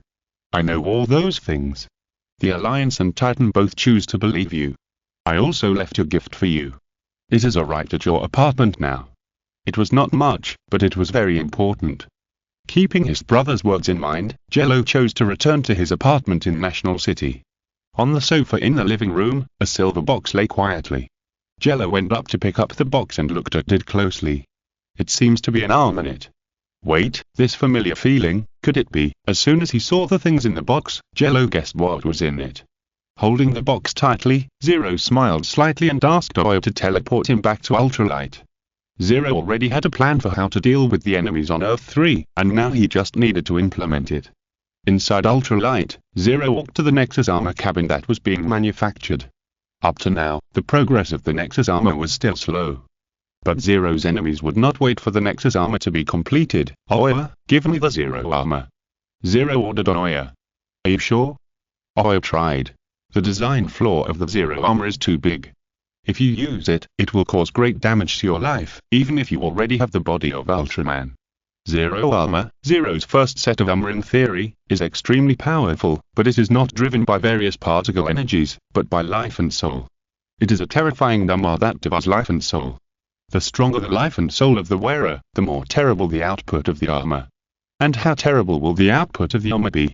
With Zero's current life and soul driving this armor, the output power may be close to or even exceed Ultraman's. It is a very terrifying power, but at the end of the battle, Zero will be like a candle in the wind. Therefore, Zero needs something, such as the life solidification device. However, Zero does not want to use the life solidification device as a means of saving his life, but to provide more fuel for the Zero armor. Then force a plasma spark into his body, and finally connect the arm given by his elder brother. Zero's power will grow explosively. But extreme strength in a short period of time comes at a huge price, and Zero does not care about this, or rather, Zero cares more about what will happen after they fail. If this cannot defeat the enemy, it can only prove that he is only this level. Let Oyo adjust the Zero armor, while Zero came to the medical cabin, first opened the box with telekinesis, and after confirming which arm was in the box, he cut off one of his arms. The arm in that box seemed to have a soul, and when it felt that Zero had lost an arm, it automatically flew in front of Zero. Taking a deep breath, Jello was ready. He stretched out his hand and grabbed the arm that contained terrifying power, making it become one with his body. Chapter Arm. In the ultralight on Earth Nord National City, in order to meet the unknown enemy, Zero chose to cut off one of his arms and then replaced it with the arm of his beloved big brother, Superman. Brother, just do as you wish. It was time to accept the gift. Zero let go of all his guard, and the arm from Superman automatically connected to the broken arm as if it had life. Without using any force, the arm merged into Zero's body and began to match, as if it had been a part of Zero from the beginning. As soon as the arm was connected, Zero's eyes flashed with scenes. This was not an illusion, but everything his brother had experienced. It was Superman who used his will to pour everything he had experienced into his arm, and Zero witnessed it like a scrolling lantern. The surprise of catching up with the train for the first time, the joy of flying for the first time, and the cheers of the people after defeating the villain's conspiracy. The tension when meeting Batman, Wonder Woman and other like-minded people, facing Darkseid together, and the establishment of the Justice League. Superman's life experience was presented one by one in front of Zero. Click, I have felt your will, and I have understood your philosophy. Accepting all of Superman's life experiences, Jello felt that his strength was constantly surging in his body. After successfully connecting his arm, Jello's momentum immediately surged, and surged. Fight. Jello's momentum at this moment is 50 times stronger than he has ever been. Extremely powerful, with an extremely powerful aura. What else in the world can resist such a powerful force? What else in the world can resist? Feeling the powerful force in his body, Jello felt that even the continental shelf of the American continent would be blown away by him, and even if he punched the moon, Jello could do it. The arm with Kryptonian power greatly strengthened Jello's body. Now Jello can face the explosion of a 10-million-ton nuclear bomb even in a human body. This is Jello's current strength, the power that can truly step into the ranks of star-blasting masters. But this is not enough for Jello. He still needs to put a plasma spark into his body to provide himself with sufficient energy. Entering the operating room, Jello will need some necessary time to make himself stronger. Earth Nord different space. In order to avoid the local forces of Earth Nord, the evil gentleman king ordered Lebrew to pull their base directly into a special different space. This different space will shift coordinates at any time and is very difficult to search. This is also the reason why Jello has been unable to lock the Earth 3 Vanguard. Deep in the mansion, the Scienzi king opened his eyes. He was ready to open the gate of hell. Scienzi, are you ready?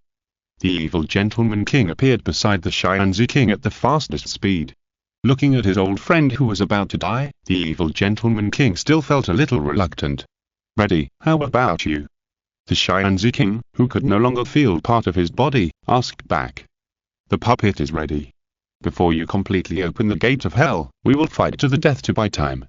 The evil gentleman king put his hands behind his back, and his face, which looked humble and polite, had no expression at the moment. As the evil gentleman king finished speaking, 5 dark evil thoughts appeared beside them. These 5 dark evil bodies are evil Superman, evil Wonder Woman, evil Green Lantern, evil Flash, and evil Aquaman.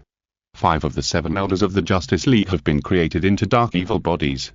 Ultra Killer did not create an evil body of Batman. As for Cyborg, the evil king has other plans. After looking at these evil bodies, the wise king nodded and said, yes, these faces remind me of those guys in the crime syndicate.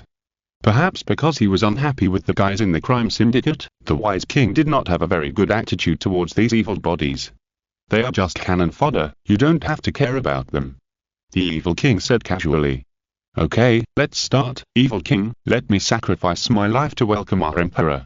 The wise king moved his body a few times, and he gave the evil king a look, signaling him to move away. After the evil king walked away, the wise king lowered his head, and a strange power began to transform him. After about 5 hours, the wise king and the entire mansion turned into a door. This is a tall door like grey marble, with various lifelike demons carved on the door, as if they were going to bite all the life around them. This is the gate of hell. As soon as the gate of hell took shape, the other beast generals felt that the plan had begun. Bargon, Latron, Labes, Yabru, the only 4 remaining beast generals and Ultra Killer stood side by side. They stood outside the door and guarded the mansion with several recruited Earthnaut villains. As the world's top mercenary, Deathstroke always felt that something was wrong, but he had not received the final payment yet, so he did not intend to say it. He just silently planned how to run safely when the fight started. And when the gate of hell appeared, Yabru had no way to continue to cover up their whereabouts. At this moment, the traces of the Earth 3 Vanguard were exposed to the sight of the Justice League. Inside the watchtower, Cyborg discovered something strange on Earth, and he immediately notified everyone.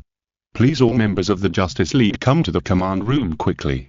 I found a coordinate that is emitting strange energy. As soon as the broadcast was issued, the Justice League members on duty rushed here. Cyborg, what makes you so anxious? The Flash asked Cyborg. Cyborg replied, it's the enemy we once warned against. They are here, and you will also be buried here. Halfway through his words, Cyborg suddenly revealed a terrifying aura, and people familiar with Cyborg said that this was not the Cyborg they knew. Because this is not Cyborg, but the artificial intelligence grid designed by Cyborg, but now it has betrayed Cyborg. Before Atom fell into Batman's hands, Grid had established a connection with Atom and persuaded Grid to be used by Earth 3. It's useless. Batman appeared like a ghost beside Cyborg, whose body was robbed by Grid. He held a bad dart in his right hand and stabbed it into the steel body. As soon as the Bateran pierced into Cyborg's body, Grid felt that he was losing control of Cyborg's body. Is this an electronic virus? When did you implant it into his body? Grid shouted in disbelief while activating the Icarus protocol. Batman quickly pulled away and landed steadily on the ground. He looked at Grid with a smile on his face. It was as if the Icarus protocol that had just been activated did not exist, and that smile seemed to say, I implanted the virus when I first met Cyborg under Batman's intervention. Grid, who had just been online, was forced to go offline, but the Icarus protocol had already been activated. In addition, the 5 dark evil thoughts created by Ultra Killer have also appeared where the watchtower is about to fall. Icarus Protocol Earthnaut Synchronous Orbit. After the special protocol named Icarus was activated before the Grid's death, this watchtower, which combines the high technology of multiple planets, fell towards the Earth. All internal systems were sealed, and no communication could be transmitted. Under the effect of the Icarus Protocol, the watchtower has become a cage that can bury the entire Justice League. Looking at the surroundings that suddenly darkened, the Flash couldn't help but say, what's going on? How can the watchtower have a self-destruct function? As soon as this was said, many eyes around looked at Batman. In this situation, Batman still had no fear. He looked at others calmly and said calmly, considering that the watchtower will fall into the hands of the enemy, I added a special protocol codenamed Icarus. Once this protocol is activated, the watchtower will self-destruct, thus ensuring that the watchtower will not become a weapon of the enemy. The Icarus Protocol, this name is taken from Icarus in Greek mythology. In mythology, Icarus and his father Daedalus used beeswax and feathers to make wings to escape from Crete, but in the process, Icarus gradually lost himself and forgot his father's warning of not getting too close to the sun. In the end, the beeswax on his wings melted by the sun and he fell into the ocean and died. Batman may want to use the story of Icarus to warn himself to ensure that the watchtower will not fall into the hands of the enemy. But now it seems that the Icarus Protocol has become the Grid's counterattack before death. Black Lightning, Hawkgirl and other superheroes who have just joined the Justice League and are not familiar with Batman have cast distrustful eyes. But Batman's behavior is too dangerous, several people thought so. But the few people who joined the Justice League earlier were not very worried. Aquaman even walked up to Batman and asked, "You have a backup plan, right?" "Always." Batman replied softly, then took out a strange prop from his pocket, activated it with one button, and after about 5 or 6 seconds, everyone felt that the falling speed slowed down a lot. Although the people in the watchtower would not be killed by the fall, this orbital satellite would most likely be scrapped. "So, man, do you really not feel sorry for this satellite?" Hal approached Batman and said, "This is a super expensive satellite. It's only expensive for you, Batman replied.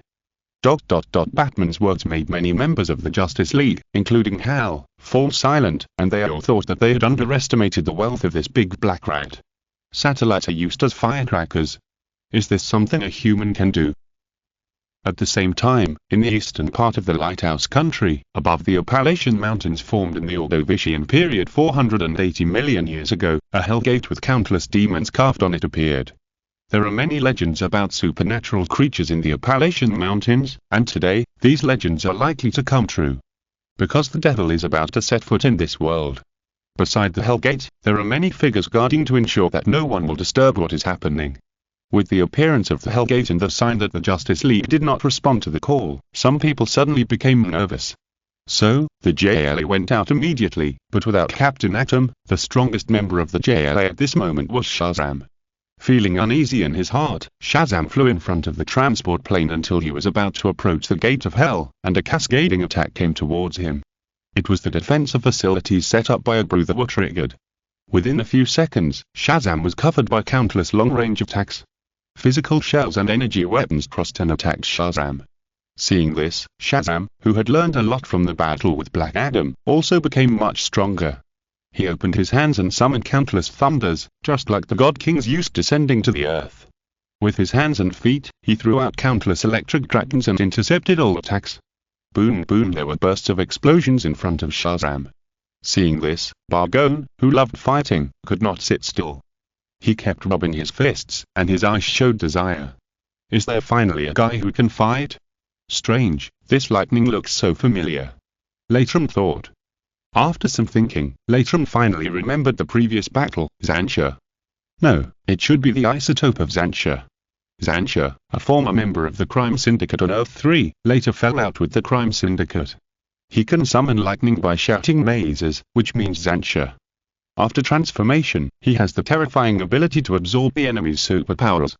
That was just a defeated general of the Emperor.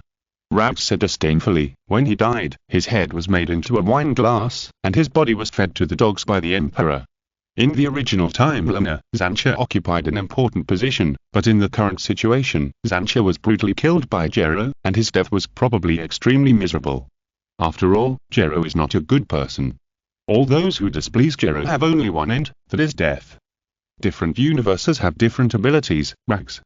Ibram reminded him, yawned, and then said, don't forget the differences between Kryptonians. Oh, by the way, if you want to try Xantia here, it's too late. Bargone has already set off. Hearing this, Rags looked back and found that Bargone, who had become King Hildwagon, had jumped high, his fists covered with silver scales, and the terrifying punch of millions of mechanical horsepower was swung at Shazam. Take my move. Bargone roared and rushed towards Shazam. In Shazam's eyes, Bargone almost turned into a silver meteor, swooping towards him. In order to deal with Bargone's surprise attack, Shazam also used the power from Hercules, and Bargone punched him. Boom. The terrifying loud noise echoed in the sky, the sound almost tore through the sky, and the airwave visible to the naked eye blew away the transport plane. It was this punch that opened the prelude to the war between Earth-0 and Earth-3. In the ultralight, Zero, who had made all the preparations, walked out of the medical cabin. The most powerful energy in history filled his body. At this moment, Zero was like a supernova, brilliant but short-lived. However, give me the armor number 0. The powerful energy gave Zero great power, but also brought him a severe burden. He almost roared at Oya to give him the armor. The next moment, the grey-white armor number 0 covered Zero. The armor number 0 had extremely similar features to the 7 armor, but there was no ice axe on the top of the helmet, and there was also an energy core in the center of the chest armor. Chapter The Gate of Hell opens. Earth-0, National City, Ultralight. Through the information provided by Oya, Zero learned that the Gate of Hell appeared in the Appalachian Mountains. After putting on the Zero armor, Zero's ears rang with the hissing sound of the armor's cooling module starting up. The Zero armor expelled white steam, and feeling the power filling his body, Zero ordered on Oya. Oya, help me contact Titan. Okay, Zero. After Zero said, Oya sent a communication request to the Titan base. A few seconds later, Dick's voice rang in Jello's ear. Jello. Why did you suddenly call me? By the way, have you contacted the Alliance? We can't contact the Alliance now. The Alliance may be in trouble. Hearing Dick's somewhat anxious voice, Jello replied in a low voice, "You'll let Donna, Raven and Wally go to the Appalachian Mountains now. As for the others, you'll let them go to various cities to wait for orders. Now it's up to us." Among the Titans, Jello, Donna, Wally and Raven have the strongest frontal combat capabilities. Moreover, the combat power of Earth 3 is definitely not low. If other people join the war casually, it will only cause trouble. Dick always felt that Jello's voice was a little strange, but he couldn't tell. However, based on his understanding of Jello, he could only advise him now. "You must pay attention to yourself and don't take everything on yourself." "I know, okay, there is not much time left, I'll hang up first." After responding to Dick, Jello, who felt that there was not much time left, hung up that communication and asked Oyo to teleport him to the Appalachian Mountains. As soon as he arrived at the Appalachian Mountains, Jello found Shazam being besieged by 3 figures in the sky, and the other members of the JLA also faced an opponent respectively. However, compared with the villains with the power of monsters, the power of the JLA was too weak, and in the absence of the main force, the battle was like scattered sand. Looking past the JLA who were fighting against the villains of Earth 3, the first thing that caught Jello's eyes was the Gate of Hell. Is it the thing that opens the passage of Earth 3? Jello speculated. After having an idea in mind, Jello soared into the sky, turned into a silver meteor, and rushed towards the direction of the Gate of Hell. At this time, Jello was just like a star that could run and jump, and powerful power overflowed from his body, forming a circle of silver flames on his body surface. This layer of flames was an ultra-high temperature flame with powerful lethality. As long as ordinary enemies came into contact with it, they would be burned to ashes. And this was just a little bit of Jello's power leaking out. This star-like posture naturally could not be hidden from the evil king. He looked at the star-like existence and subconsciously blocked his eyes with his hands to avoid being too dazzling. Damn it, the guy who should not appear has appeared. The evil king gritted his teeth and wondered in his heart how this guy became stronger again. He turned his head to look at Ultra Killer and ordered, "Ultra Killer, you go deal with him." "Yes." Ultra Killer bowed his head and responded. Facing Zero, Ultra Killer did not dare to be as arrogant as he did when dealing with Captain Atom. He used all his strength as soon as he attacked. I saw a huge exoskeleton growing on Ultra Killer's back, the double horns on his head became more curved, and the color timer turned golden. This is the Delta form created by Ultra Killer combining the advantages of Shadow form and Power form. After changing to the strongest Delta form, Ultra Killer did not hesitate at all and rushed towards Zero. But in front of the Silver Sun, Ultra Killer's black and gold fireball was too small. This shape, Ultra Dark Killer Super Evil. Looking at the familiar appearance of the opponent, Zero recognized the identity of the opponent at a glance. If it were in the past, Zero felt that he might need a hard fight to defeat an enemy of this level. Yeah. Perhaps to vent his fighting spirit, Zero let out a war cry that resounded through the sky. When the war cry resounded through the sky, Shazam, who was besieged by Argus, Latron, and Bargone, couldn't help but look sideways. It's him. Just hearing this war cry, Shazam felt very relieved, but these distractions created opportunities for his enemies. Super temperature difference light, Electrum sparks, and million horse punches, 3 powerful attacks fell on Shazam at the same time. Fortunately, Shazam was thick-skinned and only suffered a few serious injuries. After repelling Shazam, Latron also blew up the JLA transport plane. Dr. Light, who was physically weaker, couldn't bear it and was killed on the spot. The other members were also seriously injured and might not be able to go to the front line in a short time. After dealing with the JLA, Latron immediately led his teammates to support Ultra Killer. When they went back to help Ultra Killer, they only saw a horrifying scene.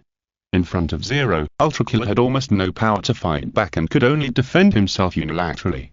Ah! With another battle cry, Zero appeared behind Ultra Killer as if teleporting. His left hand stretched out like a giant palm, grabbed the exoskeleton on Ultra Killer's back, and tore it off. Zero's empty right hand released a silver pulse, hitting Ultra Killer's lower back, and knocked Ultra Killer out of combat ability on the spot. So scary, even with the power of the evolved Lagra, Lakes felt that he would be killed by Zero now, and it wouldn't even take 3 seconds. But Lakes' teammate, Bargone, had a different idea. After seeing that Zero had an extremely strong power, his eyes lit up and he rushed up. "This is the strong man I long for." Ha ha ha ha. Bargone laughed and flew towards Zero. At this time, the evil king who was paying attention to the situation on the battlefield felt something was wrong. No, if this goes on, they will all be defeated in 10 seconds, and there is no chance for the gate of hell to be fully opened. It seems that it is time for me to sacrifice myself. Thinking of this, the evil gentleman king took out the dark trident and dark pattern cloth. The dark trident was originally a weapon given to the wise king by Jello, but the wise king wanted to open the gate of hell, so it fell into the hands of the evil gentleman king. At this time, the evil gentleman king looked at the gate of hell in front of him and blamed himself in his heart. If I had correctly judged the opponent's strength, I'm afraid I wouldn't have to fall to this step. Thinking of this, the evil gentleman king no longer hesitated in his heart, raised the two artifacts cleanly and inserted them into his body.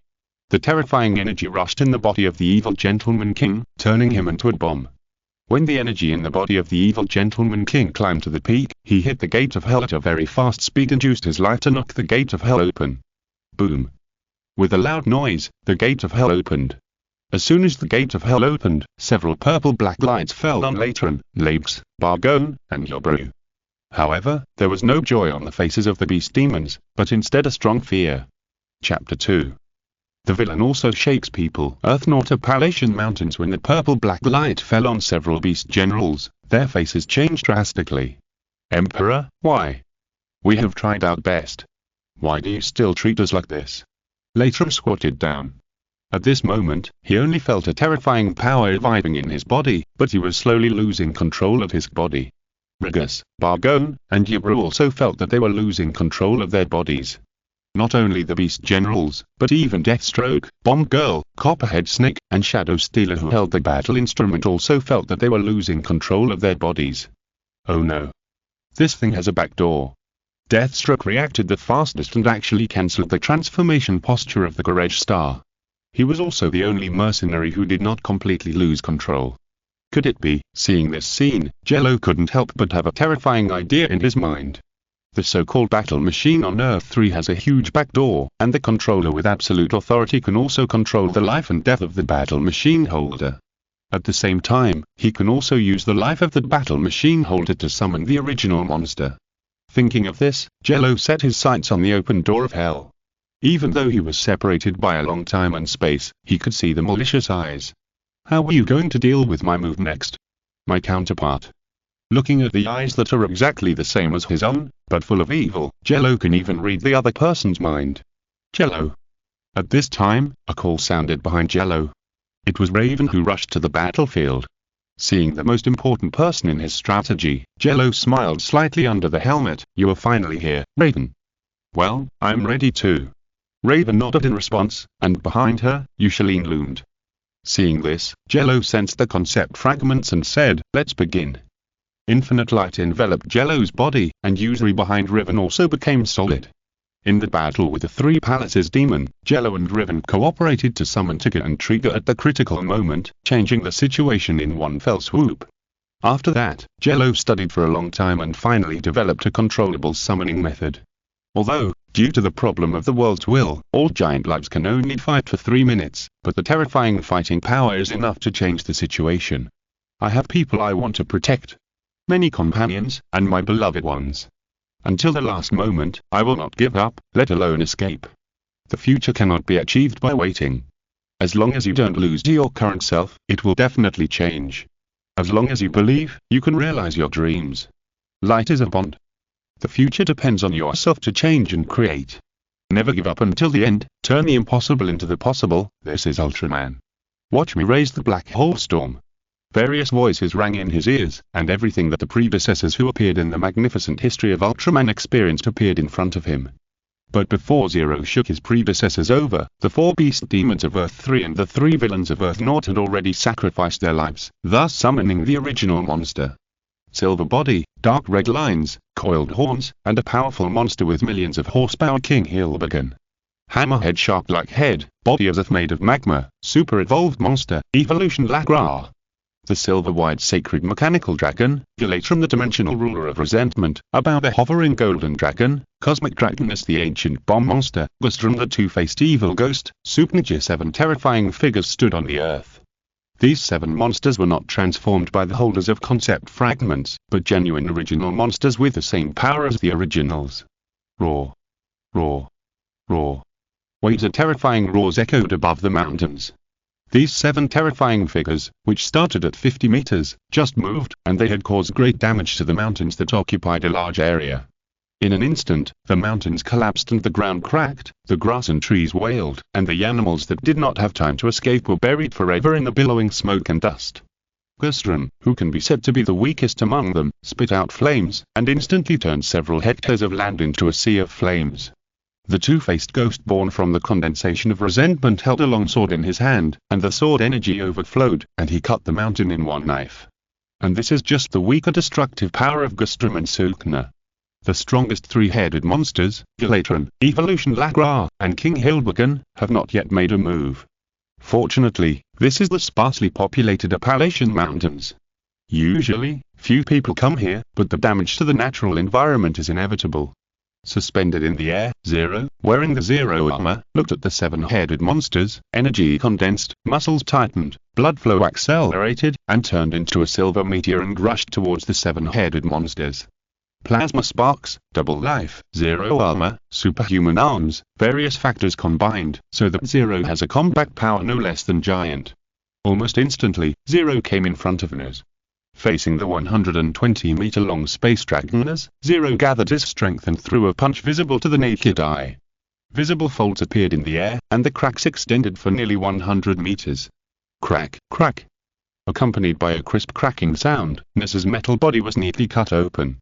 Behind that gate of hell, Jello witnessed this scene. Seeing Jello kill Ners instantly, Jello said with interest, "You have some strength. Even a giant fighting force can be killed instantly. Not bad." At the end of his words, Jello looked at the people at the crime syndicate around him and said disdainfully, "I don't need you to help me test him now. I will do it myself."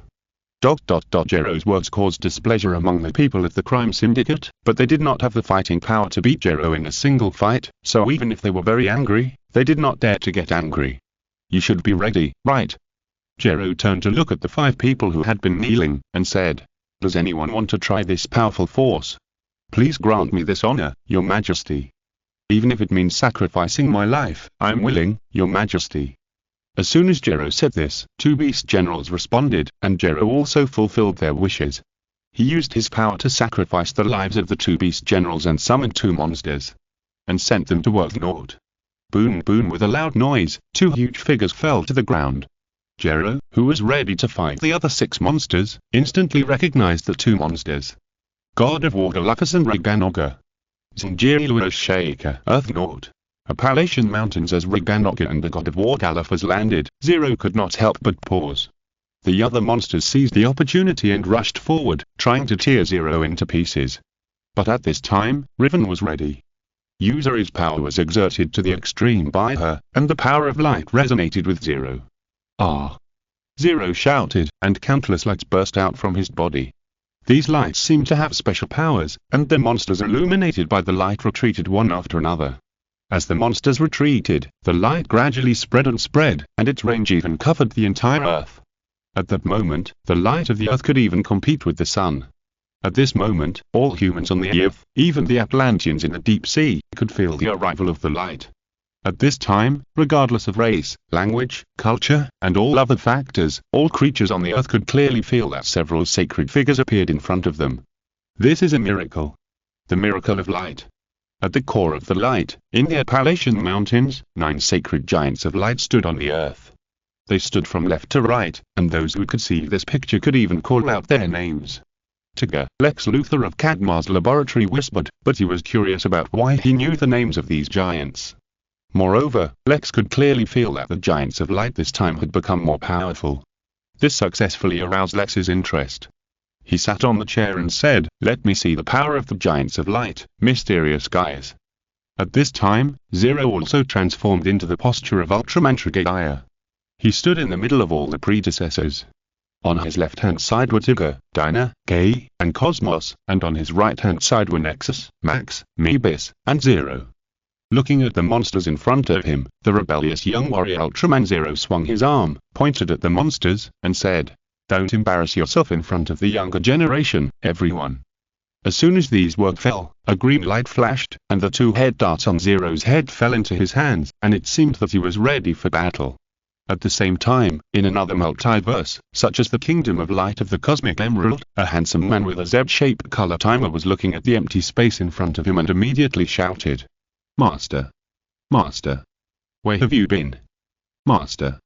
Zeta, the human body who was one with the handsome man, felt helpless. Behind that gate of hell it was about to open, Zero also discovered the appearance of the Ultraman. Feeling the hateful light that disgusted him, Zero's left hand showed the giga-fighting device, his right hand held the Bad King sword, and the dark armor was also draped over his body.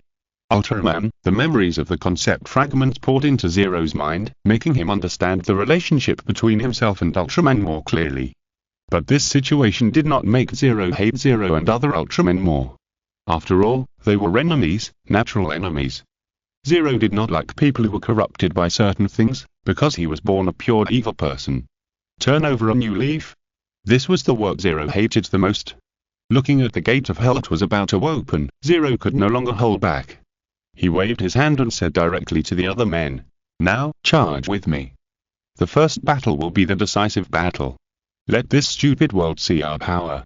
As soon as the voice fell, Zero rushed out of the gate of hell, and his behavior was also discovered by Zero.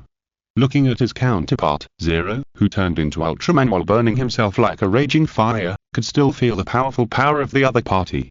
Seeing this, Naxus, who was closest to Zero, seemed to sense a familiar smell. He took a step forward, took a fighting stance, and said to Zero, "The bond of light will continue to be passed on." At this time, Zero felt that a young man in black and blue combat uniform appeared in front of him to encourage him. Not only Nexus, but another young man in a white and red one-piece combat uniform said to him, "Go, Trigaya, leave this to us." With the encouragement of his predecessors, Zero looked up at the sky, stretched his hands upward, and then flew into the sky to find his isotope. As soon as Zero left, the 8 predecessors found their opponent one after another. Tigger quickly found King Hildwagon, Dino-faced Galatron, Gay-faced Evolution Lagra, Cosmos faced the About People, Meebus chose to deal with Sutna and Gustrum, Max faced his old rival, the God of War Galfaz, and Zero chose Riganoga. When Nexus couldn't find an opponent, a black-red meteor fell in front of him, stirring up layers of smoke and dust. Even though there were layers of obstacles, the black-red figure still roared at Nexus. "No!" Seeing that it was a familiar enemy, Nexus quickly changed his form, from the silver great child form to the red adult form dominated by red. Sometimes, 2 powerful concept fragments will take over the main role, making it impossible for the holder to distinguish his own situation. This Earth 3 villain who holds the evil Dark Destroyer Dark Zargai is in this situation. He can no longer tell the difference between himself and Zargai, and even thinks that he is Dark Zargai. He even inherited the hatred of darkness for Nexus. Without saying anything, the two of them started fighting when they met, and the movement was even much louder than that of others.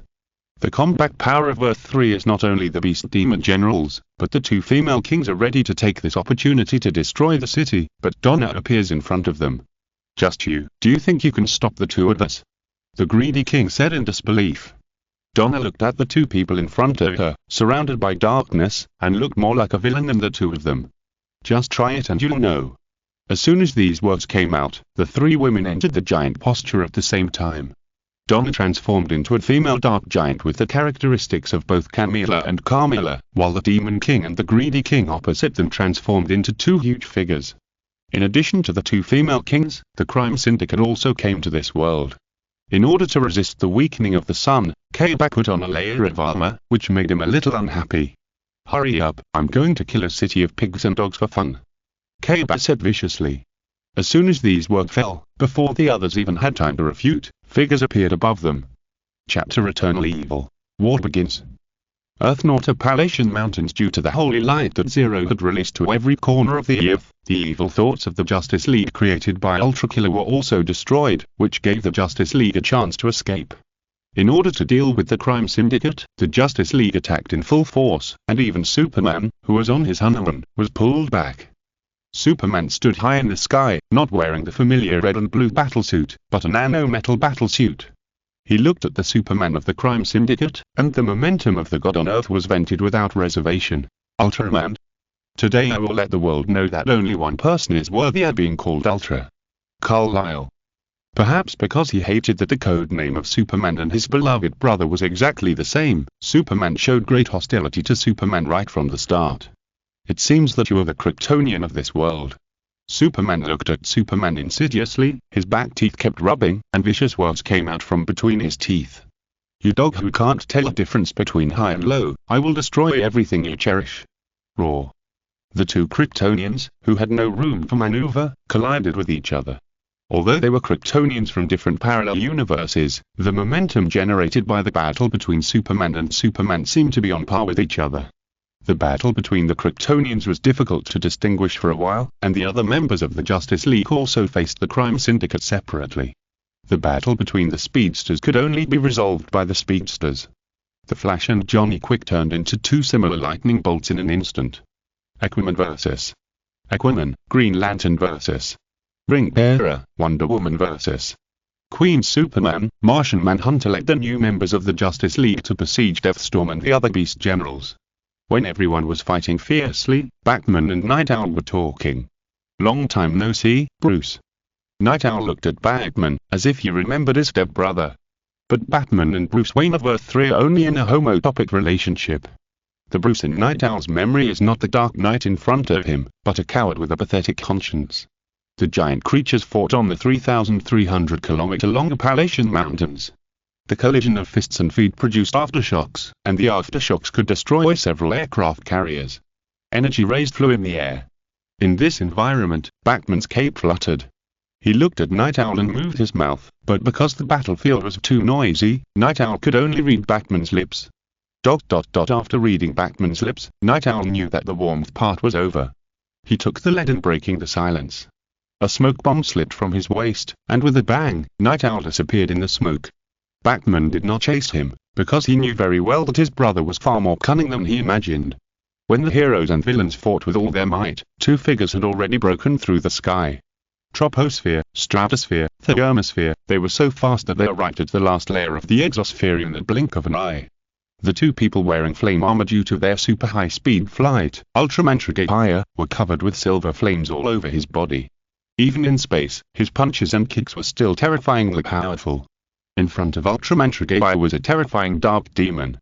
The demon was wearing dark armor, holding the gigafighting device used by the ultimate life form to dominate the universe in his left hand, and the Bat King sword used by the Emperor of the universe to dominate the universe in his right hand. The rainbow wings that covered the sky and the sun fluttered slightly, and the Dark Ruler who could plunge the universe into darkness turned into tentacles and entangled the hands of the demon, and the demon snake that devoured everything roared in the demon's chest. Although he had not fought with the Dark Demon for long, Zero could feel how powerful he was. Strong enemy. An unprecedented and terrifying strong enemy.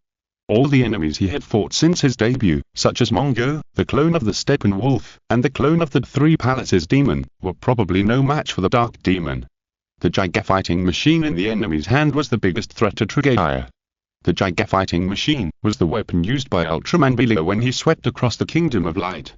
There were very few Ultramen who could withstand two attacks from this terrifying weapon with special attacks against Ultraman. So in the battle, Trigger had been trying his best to avoid contact with the gigafighting machine, and this detail was also discovered by the Dark Demon. The Dark Demon hit his left hand slightly to ensure that he could attack at a more bizarre angle, while the Bat King sword pointed at Trigger. Sound waves cannot be directly transmitted in the form of sound waves in space, but for two powerful beings, there are many ways to communicate. You have been worried about my weapon, right? Do you know its origin, or even its terrifying power, and will defeat you? Trigger did not answer, but a smile still hung on his marble-carved face. Change the place? How about it? Seeing that Trigger did not answer, the Dark Demon pointed his sword at the moon. The moon, the natural satellite of the Earth, is 384,400 kilometers away from the Earth. Under human exploration, this uninhabited, lifeless planet with craters on its surface will welcome two guests today. However, the behavior of these two guests is not kind at all. In the blink of an eye, Trigger and the Dark Demon arrived on the moon. There is nowhere on the moon, and the difficulty of sound transmission is almost the same as in space. But even if there is no sound, it is difficult to conceal the terrifying power of the two existences. Trigger punched, and a punch without any energy could also cause the moon's ground to crack more than a kilometer, and a large amount of moon dust was scattered everywhere. Just in time. Seeing this, the Dark Devil raised his sword and swept it across. The purple-black energy sword energy also tore the ground apart, but the cut would be smoother. The purple-black sword energy collided with the fist wind, causing the ground on both sides to begin to crack, and tens of thousands of tons of soil around them shook into the sky. When the two fierce attacks collided, the Dark Devil raised the giga-fighting device in his hand, and the top emitted a killing lightning and flew towards Triggeia. Triggeia, who noticed the killing lightning, jumped back and threw out an 8-point light wheel with his right hand to collide with the killing lightning. If it were on the ancient Earth, the collision of these two terrifying attacks would probably be regarded as a miracle. No, the real gods might not have the power of Triggeia and the Dark Devil. Although the 8-point light wheel and the killing lightning cancelled each other out, Triggeia did not relax his vigilance. The next moment, the Dark Devil raised the giga-fighting device in his left hand, carrying the power that could blow up a mountain range and killing Zero. If other Ultramen faced the attack from the giga-fighting device, they would probably lose their combat effectiveness. But Triggeia won't, because he also has the power to control the giga-fighting device. If you're listening to this novel on a channel other than Fanfic World, it means they downloaded and uploaded it without effort. We cordially invite you to visit our channel, Mundo Fanfic Novel, as there you'll find the original version of this story and you can explore many other novels of various genres. We're waiting for you to immerse yourself in a world of incredible novels. Xantlogia vs Dark Devil. Earth North Moon. In an almost unavoidable situation, Triggeia raised his left hand, and a force completely different from his own appeared in his palm. As soon as the black and red energy appeared, the Dark Demon God felt that the giga-fighting device in his hand was difficult to control. But at this time, the Dark Demon God had to take action. Even if he couldn't control the giga-fighting device, he had to blast it out. In the eyes of Triggeia, who was releasing the power of Leonie, the trajectory of the giga-fighting device became very easy to capture. He adjusted his body and dodged to the side, and the Dark Demon God blasted into an open space. As soon as the giga-fighting device touched the ground, the powerful force contained in it caused the ground with a radius of 10,000 meters to break and sink, and the ground at the edge splashed high. Because the power was too strong, the Dark Demon God could not organize enough power for a while, and this gave Triggeia an opportunity. When the Dark Demon God was still adjusting his posture, Triggeia appeared behind him, and Triggeia's right fist suddenly turned into a ball of fire. This is not a simple combat technique that releases energy in the form of flames, but a more terrifying forbidden technique. If the flames spread to the whole body, someone would recognize this terrifying forbidden technique Ultra Bomb. And Triggeia combined this forbidden technique with the battle, igniting some limbs separately, in exchange for terrifying power in a short period of time. Ultraman's body is different from carbon-based life, silicon-based life, and information life, but a more special idealistic energy life. And what constitutes Ultraman's body is not flesh and blood, but light. When the light is full, Ultraman will have an immortal body, and if the light disappears, it also means that Ultraman is about to die. Triggeia, who stuffed a plasma spark into his body, is least lacking in light at this time.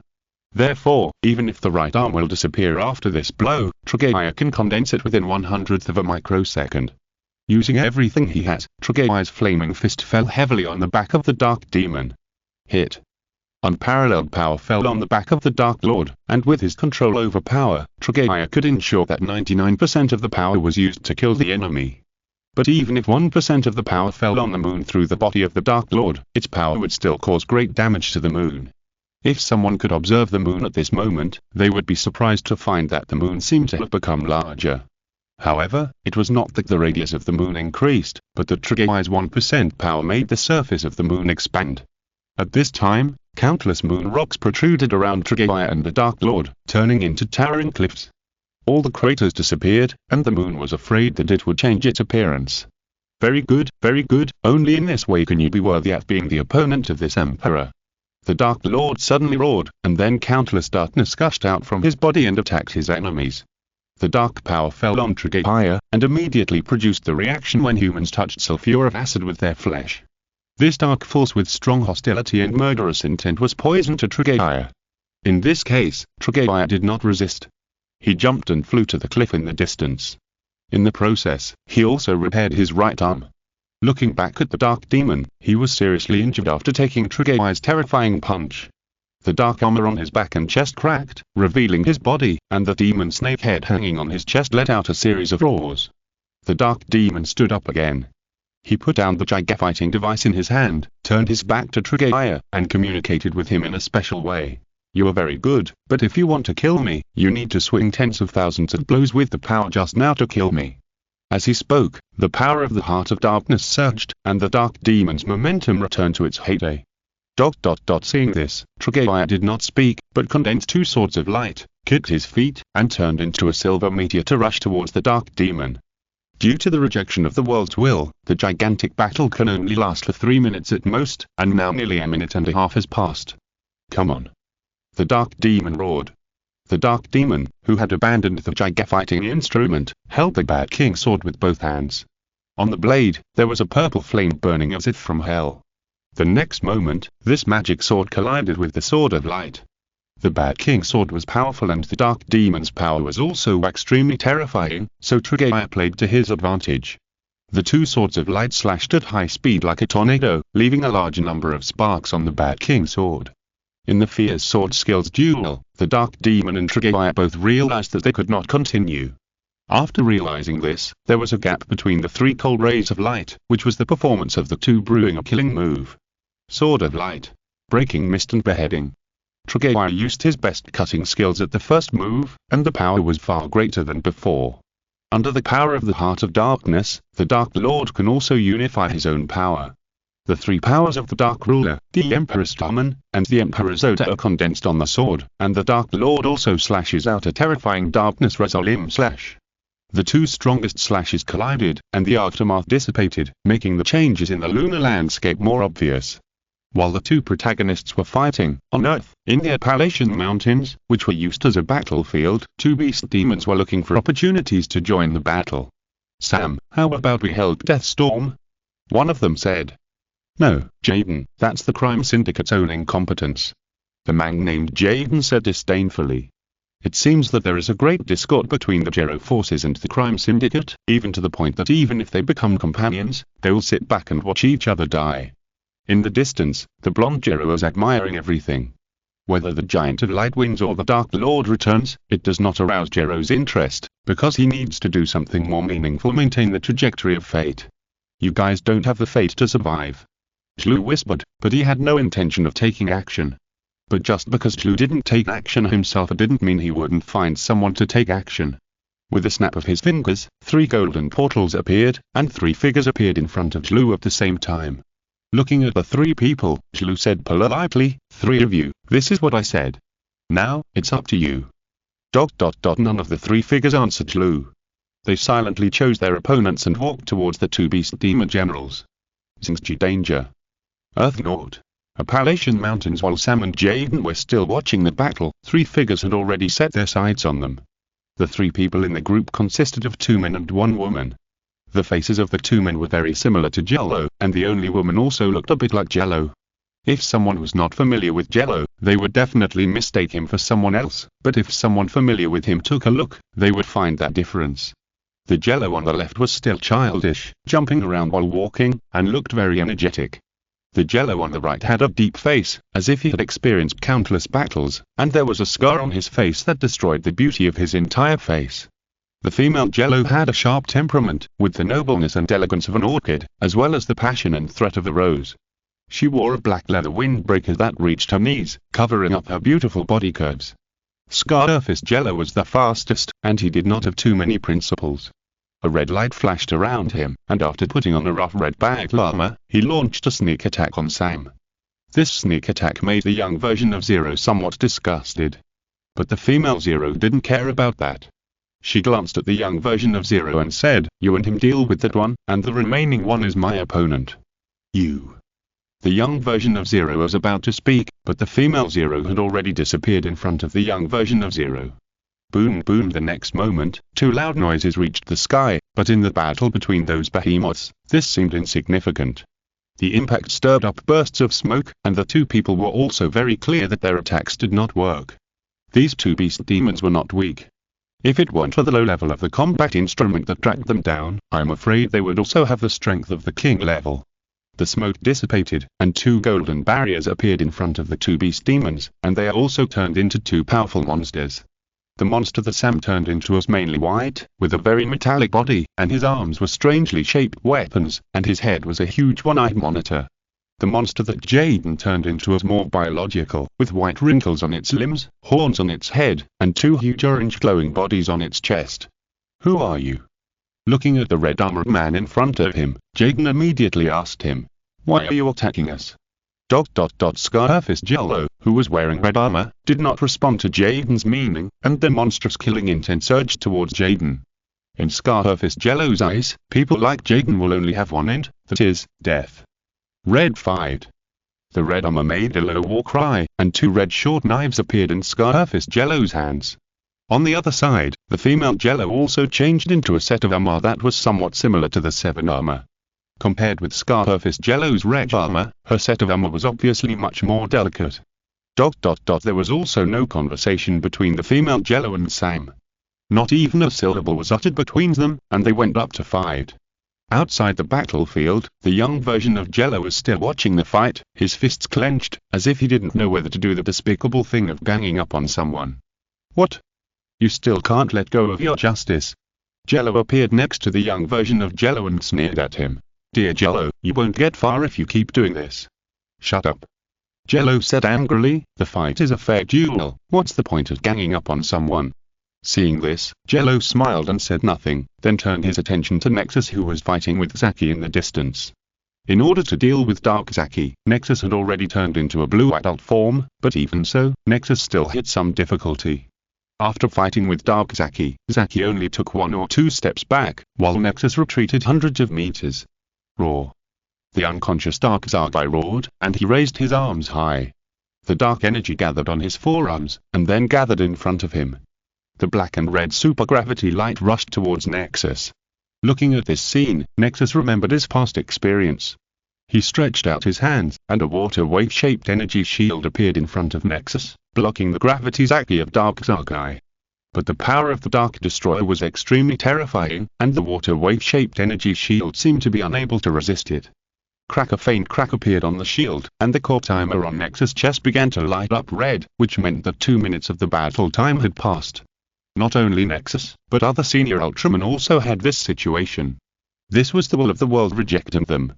In order to end this battle that was destined not to last too long, as soon as possible, Ultraman Zero made an amazing decision. "Dinah, Cosmos, join me in using the power of legend." As soon as these words came out, the 2 Ultramen who were fighting their respective opponents nodded, and their opponents were taken over by other Ultramen. Tigger quickly switched to the powerful type and directly killed King Hilbudden with the powerful Z-period ray, and then Dinah stopped Galatron. Meebus had also killed Sutma and Gustron with his lightsaber, and helped Cosmos block the giant bow. Max Ultraman chose to fight against the gods of war, Galifas and Riganoga at the same time, so that Zero could support Nexus. After leaving the battle, Zero, Dinah, and Cosmos appeared beside Nexus. Zero touched his non-existent nose with his right hand, and then said to Zaki, "You are still 20,000 years too early to defeat the Ultra Warriors. The real battle begins now." The 3 Ultramen raised their arms at the same time, and in the blink of an eye, a rainbow light tornado enveloped the 3. As soon as the rainbow-colored tornado appeared, it immediately attracted the attention of everyone on the battlefield. "Ah! What is this light?" Superman wailed on the spot. His battlesuit could not completely block this light, which directly penetrated his battlesuit and caused direct damage to him. The Kryptonians on Earth 3 rely on swallowing kryptonite to become stronger, and the yellow star light is highly toxic to them. And the rainbow light tornado contains a strange power. At this time, if someone calms down, they can still hear a faint chanting coming from the sky. When the rainbow light tornado broke through the atmosphere, a figure also walked out of it. This figure is different from most Ultramen. Its body is mainly composed of dark blue and dark red. It has a crown on its head and a heart-like colored timer on its chest that contains a dimensional universe. His supreme name is Saga. Saga Ultraman. ? Feeling the appearance of Saga, Dark Zaki stopped his actions immediately, and some special changes also appeared on Nexus, whose pressure was relieved. Zinyalang. Woo-woo, Earth Nord. Appalachian Mountains. With the appearance of Saga, Dark Zaki paused for a moment, and in this gap, a silver light appeared on the blue adult form of Nexus. As soon as the silver light appeared, Dark Zaki knew who was about to appear. No. Dark Zaki immediately ignored Saga and roared in the direction of Nexus. At this time, Nexus's transformation had also ended, and a silver figure appeared. Noah's whole body was made of silver, except for the silver bird-shaped energy core on his chest, which was red. Behind Noah grew a pair of unique wings called Noah's wings. Noah's wings contained unimaginable ancient power, so Dark Zargai, who was born in imitation of Noah, did not have a similar structure. Because it was not an item that could be reproduced by technology, but a sacred wing that condensed a miracle. Facing Dark Zargai, Noah took a step forward like a giant god, and Savior beside him also took a fighting stance. The next moment, Savior turned into rainbow light particles and disappeared at a speed that Dark Zargai could not react to, and then appeared behind Dark Zargai. Energy guidance, condensation, and convergence, the whole process was done in one go. Savior attacked Dark Zargai with a drilling punch. With one punch, the entire Earth space seemed to tremble, and even time was distorted. This was not caused by Savior's use of relevant powers, but by pure power. Due to the distortion of time and space, Dark Zargai had nowhere to dodge and could only take the blow from behind, and Noah also appeared in front of Dark Zargai and hit Dark Zargai with an unreserved punch. Facing two mysterious Ultra Warriors at the same time, even Dark Zargai found it difficult to fight back, and even approached a one-sided beating. Noah. I want to play table tennis with my good brother now. Zargai, do you want to guess who is the ball? At this time on the moon, the battle between the Dark Demon and Triggai also entered a white-hot stage. The crystal-like object on Triggai's chest shattered, and golden light particles continued to overflow while emitting a red alarm. His body also showed slight fluctuations, just like the fatigue of humans after high-intensity exercise. The Dark Demon's condition was not much better. The Bat King sword in his hand had cracks and the dark armor was also damaged beyond repair. They had just experienced rounds of terrifying battles, and their condition could be said to be very tired, but no one could fall down. Raising the Bat King's sword again, the Dark Demon signaled to Triggai, come again. Due to the fierce battle, something oxygen appeared on the moon at this time, making it difficult for sound to propagate, and even the slightest sound would be captured by Triggai. Seeing this, Triggai condensed the Sword of Light again, but this time the Sword of Light was pure white, and it was not as solid as it was at the beginning, but just a simple energy lightsaber. The energy in his body had lost balance, but in order to win, Triggai still charged at the possibility of death. The pure white Sword of Light turned into a streak on the moon, slashing across the body of the Dark Demon. Ugh! The Dark Demon's body trembled under the sharpness of the Sword of Light, and even dark energy flowed out of the wound. The Dark Demon swung the nearly damaged Bat King's sword and attacked Triggai. There was not enough time to dodge. Triggai took the blow, and light particles flowed out of the wound. Crack, crack. After the blow, the Bat King's sword could no longer withstand it and shattered on the spot. However, whether it was Giga fighting or the Bat King's sword, they were not genuine, but creations formed by related concept fragments. As long as there was enough time and energy, they could be restored again. Therefore, the Dark Demon was not worried about the damage to the Bat King's sword. After the Bat King's sword was shattered, the Dark Devil entered a state of bare hands. The tentacles of the Dark Ruler Gatamja slowly extended and gradually covered the Dark Devil's arms. Then, the Dark Devil roared again. Heart of Darkness. Recover for me. As if receiving an order from the Dark Devil, the Heart of Darkness really began to repair the body of the Dark Devil. However, the body repaired by the Heart of Darkness showed an inharmonious dark purple, and so did the dark armor. Triggai was also organizing his strength to heal himself. After about 4 or 5 seconds, Triggai also recovered to his best condition. At this time, 2.5 minutes had passed, and only the last 30 seconds of the battle time were left. Whether it was Triggai or the Dark Devil, they knew very well that the next move would be the final battle of the huge battle. The two terrifying beings let each other retreat. After several thousand meters between them, Triggai and the Dark Devil began to condense energy. In an instant, the two forces that could be said to repel each other filled the moon. The platinum light particles and the dark purple dark particles turned into 2,000-meter giant shadows fighting each other, and after the two accumulated enough energy, 2 torrents of light appeared on the moon. Darkness Mod Resolum Empire of Destruction Requiem de Logai Storm Light Stream. 2 torrents of light, 1 platinum and 1 dark purple, seemed to be born in conflict, and what they had to do was to obey the will of their masters and completely destroy the enemy. At the center of the collision of the 2 rays, a strong suction force appeared, sucking the surrounding lunar rocks into it. You are worthy at being the isotope of this emperor. Even if I gather all my strength, I still can't win. In the last collision of light, the dark demon laughed wantonly, and then said, "Unfortunately, you'll definitely choose those low-level creatures to be my enemy." "You're right, Isotope," Trigger responded. "Perhaps we are born to be at odds with each other. Perhaps it is because of your existence that I pay more attention to everything around me. In my eyes, there is no distinction between high and low life.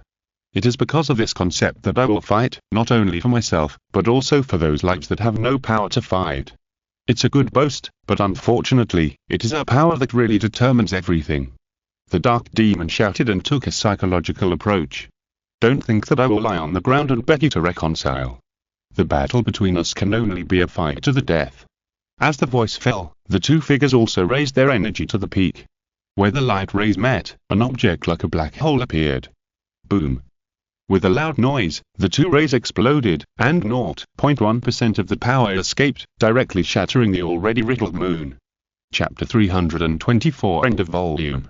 Shattered Stars, 2-in-1. Earth. Time goes back a while. Earth, Lighthouse Country, Appalachian Mountains. Ultramen are fighting their respective opponents.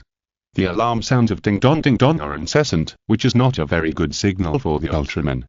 Tiger, standing in front of Galatron, changes back to the composite form, and his body changes into 3 colors again. He cuts off one of Galatron's horns with an ultra knife, and then smashes the red core on Galatron's chest with a punch. The severely injured Galatron retreats repeatedly, and Tiger seizes the opportunity, puts his hands in the posture of the Zephyrian Ray, and quickly kills Galatron. On the other side, Gay, who has merged the light of the earth and the light of the sea, releases his own light to the maximum extent, and transforms into a more powerful supreme form in the second stage. Seeing this, the evolved Lagra standing on the left simultaneously emits ultra-high temperature rays and ultra-low temperature rays, forming ultra-temperature difference rays. Seeing this, Gay closed her 2 palms, and her right palm was staggered downward, forming an energy belt in the middle. The red and blue light converged, and finally formed a golden light torrent to fight against the super temperature difference light of evolution Lagra. The 2 super light beams fought against each other, and in the end, Gay's photon streamlines prevailed. After a loud bang, evolution Lagra turned into pieces. At the same time, Meebus also changed into the burning Bray form, with blazing flames burning on his body.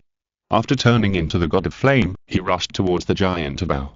Boom! With a loud bang, the giant bow was blown into pieces by Meebus, and Meebus was the first to leave the DC universe because of excessive energy consumption. Max, who was facing the gods of war Corlufus and Raganoga at the same time, put on Max Galaxy. Max raised his right hand, and a lightsaber that broke through the stratosphere appeared. When the huge lightsaber appeared, the entire Appalachian Mountains became bright. Swish, the light passed through the bodies of the gods of war, Galufus and Raganoga, leaving a golden mark on their bodies. Then, the bodies of Galufus and Raganoga split in Max's eyes. Boom! After a loud noise, the gods of war, Galufus and Raganoga, were defeated by Max. At this time, among the people summoned by Jello, only Dark Zargo was left struggling. And Donna, who was facing the Spirit Demon King and the Greedy King at the same time, also had the upper hand. Even if it was a 1-on-2 battle at the same time, she couldn't feel pressured. The last fight, the last battle of light, Trigger and the Dark Demon, forced themselves to use their strongest power without any reservation. Trigger, he used the power of dual life and plasma sparks to the extreme to fight. And the Dark Demon, he concentrated the power of the 6 concept fragments and the Heart of Darkness into one attack, without any reservation, and wanted to completely kill the enemy in front of him. In this final round, all the tricks have been used up, and the only thing left is the light battle formed by the 2 people's strongest power. With each additional second, the moon under their feet began to shake continuously. If this earthquake were placed in a large city on Earth, it would probably cause hundreds of thousands of huge casualties. Even the moon could not withstand this terrifying power. In the previous battle, the lunar landscape had been changed by the 2 people. When the battle time reached 2 minutes and 59 seconds, something that all life on Earth did not want to see finally happened. When the 2 terrifying beings were competing, the moon could no longer witness this scene. Countless cracks appeared on its surface and it shattered in space. The shattering of the moon is not a good thing for the Earth. Because some fragments will move towards the Earth with the help of the explosion, and those huge fragments are definitely not a good thing for the Earth.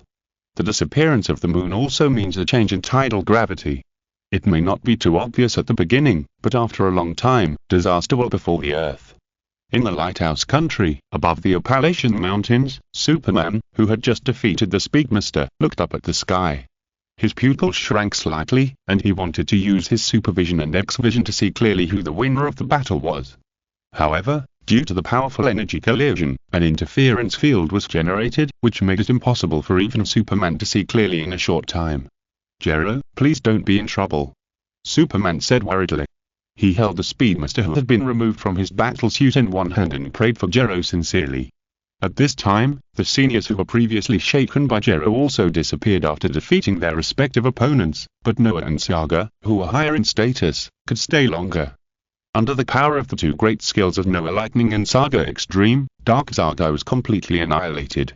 Noah and Saga looked up at the sky, and the broken moon was close to them. Looking at the figure in the broken moon, Saga nodded to Noah, then stretched out his hands, and rainbow light spread out from his palms and spread to the world in a few seconds. Under the power of Sayar, the consequences of the moon shattering will not affect the Earth for the time being. After Sayar stabilized the situation, Noah prepared to go to the moon, but before that, Noah felt a wave of vibration coming from the Earth under his feet. "Is that so?" Noah responded, and then two rays of light appeared in his left hand. The two rays of light intertwined with each other, and the colors were deep red and brilliant blue. Then, Noah disappeared on the Earth. On the Earth, other battles also came to an end. The huge battle could no longer continue. Donna, who had returned to normal size, killed the Spirit Demon King with a sword. Then she raised her sword and looked at the greedy king, and asked sternly, "Tell me your true purpose. I don't believe that such combat power will be regarded as the top combat power of a planet." In the previous battle, Donna felt that her opponent was very problematic. That strange feeling of weakness, is he really a qualified warrior? Donna thought so during the battle. It was not until the end of the battle, when even one of the enemies was killed by her and the remaining enemies had no power to fight back, that Donna questioned the other party. "Guess, another me." The greedy king, who looked 70% similar to Donna, suddenly laughed, and her right hand was placed on her lower abdomen unnaturally. Seeing this, Donna also had a guess in her heart, but she did not hear another heartbeat from the greedy king. In other words, the greedy king in front of her has completed childbirth. Thinking of this, a bunch of possibilities immediately appeared in Donna's mind, but no matter which possibility it was not a good thing. "It seems that you will not tell the whereabouts of the child, right?" Donna asked coldly. "I won't give you this opportunity either." A cold light flashed in the eyes of the greedy king, and then the toxin hidden in her body was activated, taking her life in an instant. As for the whereabouts of the child, no outsiders can know it in a short time. Donna frowned and turned to look at the space. Even from a long distance, she could see the broken moon, but even Superman couldn't see the real battle situation clearly, let alone Donna. But Donna, who was eager to love, didn't care about that. She put on her armor and flew towards the moon. During the time when Donna was heading to the moon, other battles also ended one after another. In general, the Justice League won, and most of the members of the crime syndicate were arrested, but Night Owl escaped from Batman and his whereabouts were unknown. Jaden and Sam were also quickly defeated by the two Jello isomorphs. It seems that there are also strong ones among Jello's isomorphs. Jello with a scar looked at the other's body coldly. Even if he killed tens of thousands of such enemies, it would not make his heart fluctuate at all. He just silently called Jello over. "We should go." "Okay, my dear brother Jello." Jello called him affectionately. But Jello, with a scar on his face, didn't intend to accept Jello's kindness, because he felt that this guy named Jello was very scary. Jello dared not disbelieve in intuition, or rather, the only thing he could believe in now was intuition. "No need to talk nonsense, open the portal back to our world," the female version of Jello said indifferently.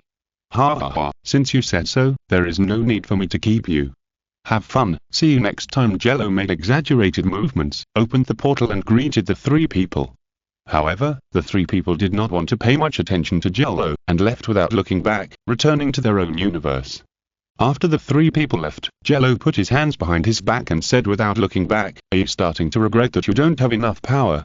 I don't know who Jello is talking to, but in the shadows behind Jello, a figure stood there like a ghost. "If you have the same power as him, I'm afraid you can change the tragedy. Your brother will not become like that. The world can continue in peace, and you don't have to die." The ghost-like figure did not reply, but Jello continued. "How about giving me your power? I will help you change everything." Swish swish, the sound of leaves colliding came from behind. Still unwilling, Jello already knew the other party's thoughts, and he didn't care about the other party's rejection, because with the other party's current strength, what could he do? Nothing can be done at all, Jello said with a hint of meaning, and then opened a portal for the other party to leave, while he looked up at the sky with a smile on his lips. Where will fate go? Looking back at the broken moon, among the countless moon fragments, two figures fell on the rocks. It was Jello and Jello. At this time, they could no longer maintain their giant posture. Within 24 hours, Tragavia and the Dark Demon would not appear. The battle was over, and the two who had already won and lost sat down like good friends, and even chatted. Not bad, very good, Isotope, I have no regrets if I lose to you. Jello half sat on the rock, and his words seemed to have admitted his defeat and his calmness about death. It seems that this emperor who reigned over Earth 3 also has his own ambitions. On the opposite side of Jello, who was lying directly on a piece of moon rock fragment, was in a very bad state. If he didn't have the Ultra Heart and the double life to back him up, he wouldn't have been able to hold on until now. After the battle, the sequelae began to show. Zero's hair turned all white, his skin became dry, and it was difficult for him to lift his arms. It seems that you are more willing to fight than me, but I'm too lazy to wonder why you can do this. Halfway through his words, Zero's body began to break, yes, fragments. In Zero's eyes, Zero's body was turning into pieces and slowly disappearing in the vast universe. Zero chose the evolution template of Ultraman Nexus, and Ultraman Nexus's light has a very unique feature, that is, it decomposes at the microscopic level. Zero also has this unique ability. The last Dialog Ice Storm light stream expands the limit of this ability, causing Zero to suffer damage at the atomic level. It's great that Zero can hold on for so long after suffering such damage. It seems that I deserved my defeat, Isotope. Jello lay down. He accepted his death calmly, but before he died, he wanted to tell Jello one last thing. But you must pay attention to a certain Isotope. That guy is very dangerous. There was another half sentence after this sentence, which was I didn't use my full strength because I was worried about him. But Jello felt that it was too hard to say, so he didn't say more. Just after this warning, the last fragment of Jello disappeared completely. On May 15, 2015, the Emperor Jello of Earth 3 died at the hands of Jello, at the age of 35. After seeing Jello completely dead and even the possibility of resurrection was very small, Jello closed his eyes. His heartbeat was also slowing down. The battle just now was too intense, even Jello couldn't bear it now. When Jello's heartbeat was about to stop, he felt a burst of light in front of his eyes, a dazzling but very warm light. Under the shining light, Zero slowly opened his eyes. He looked at the legendary giant god and whispered, "Noah." Zero smiled. Yes, the seniors who came this time were carefully selected by Zero, especially Zero, Cosmos, Dinah, and Nexus. Looking at Zero, who was a little clever, Noah stretched out his palm and let the two rays of light fly towards Zero. But it was not over yet. Noah stretched out his right hand again, and a silver light fell on Zero's chest again. The silver light that fell on Zero's chest gradually turned into a suit of armor. At this time, Noah, who had accomplished his mission, disappeared in front of Zero. In the blink of an eye, the light disappeared from Zero's side, and Zero found himself on the moon. It seems that Noah even repaired the moon before leaving. When Zero returned to the moon, a figure came into his sight. Zero, who had recovered a little, smiled and called her name softly. Donna. End of this volume. Tomorrow we will enter the third volume. Judgment of Justice. Jello's story has not stopped yet. In the third volume, he will step into the multiverse, and the identities of other isosceles will be slowly revealed. Chapter 3. Earth Nor Time. June 14, 2018. More than 3 years have passed since the Evil Forever incident, and the world seems to have returned to peace. In these 3 years, the world can be said to have undergone considerable changes. Perhaps because they witnessed the power that could shatter the stars, the humans on Earth became nervous. With conventional human technological weapons, it would take 10 trillion tons of TNT to deorbit the moon, and if they wanted to blow up the moon, they would probably need 30 trillion tons of TNT. It is so difficult to even destroy it, let alone repair it after the war. Even if we don't look at the moon that was once blown up, the Appalachian Mountains, which are still scarred, are a very good proof. Although data from many research institutions show that the ecological environment of the Appalachian Mountains is gradually recovering. Among the several giants of light who released their power to the world, the one who also repaired the Earth's environment and restored it to the environment before the Industrial Revolution, Many people said that they could breathe much more smoothly. This godlike power is simply intoxicating. The Giant of Light craze swept the world for a time. Many children idolized the Giant of Light. The Wayne Foundation, which provided funds for the Justice League, and M78 Technology Co. Limited, cooperated to establish a new company that specializes in selling toys made with the Giant of Light as the prototype. Most of the profits from the sale of toys will be invested in public welfare, and the company will only maintain basic operations. This is also someone's request. The Giant of Light craze is just a small silhouette in 3 years. Because the big countries have begun to worry about the next crisis, they have tried their best to shrink their forces and concentrate their forces at home to prepare for the next crisis. For this reason, the Middle East, Africa and other places have even become more peaceful in these 3 years. In order to meet the next crisis, the big countries that believe that they cannot resist the terrorist enemy on their own have also experimentally organized a new organization. This organization brings together talents from all over the world. Because of the tacit understanding between the countries, this organization can only hold individual weapons, and its duties are limited to dangerous rescue and scientific exploration. It takes more than 1 or 2 days to eliminate the barriers, and the establishment of this organization is a very good signal. In the Alps, in a forest with a pleasant climate, there is a small wooden house that is very suitable for healing the soul. Outside the house, a figure sat in a wheelchair. His hair was all white, his body was thin, and his skin was attached to his body like a dead tree. His red eyes, which were once extremely bright and never soft in the face of the enemy, became dim at this moment. This person was Jello, and how could he become like this? Was it because he consumed too much in the battle of eternal evil? Enjoying the afterglow of the evening, Jello, who was now like an 80-year-old man, also showed enjoyment on his face. At this time, Donna walked out of the wooden house, changed into a home outfit, and slowly walked behind Jello. She put her hands on the armrests behind the wheelchair, put her face close to Jello's ear, and whispered, "I made your favorite dish tonight, you should eat more." 3 years of life seemed to have changed Donna, turning the once heroic female warrior into a gentle and lovely lover.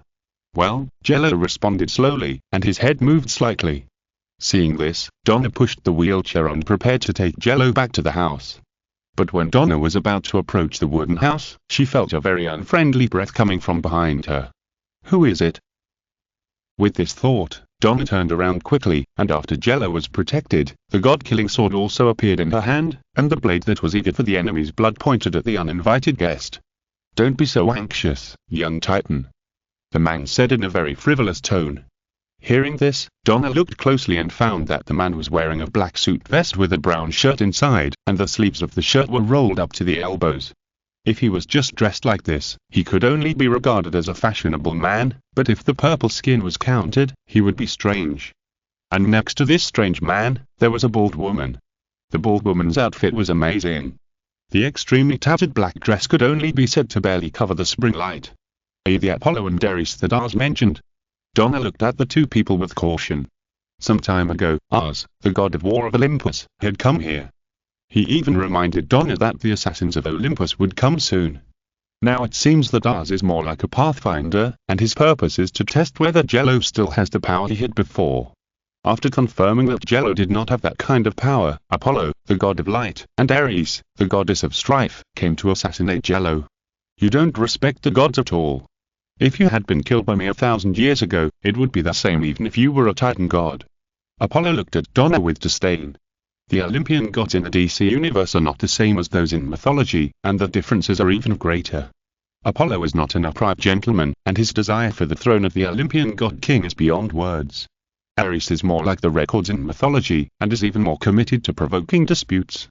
But in the era when the old gods were weak, Ares restrained herself a lot and was not as presumptuous as before. "I won't let you touch him." Donna lowered her voice, and her figure flashed and disappeared in front of Apollo in an instant. "Ah, you are so impatient, you don't have the dignity of a god at all."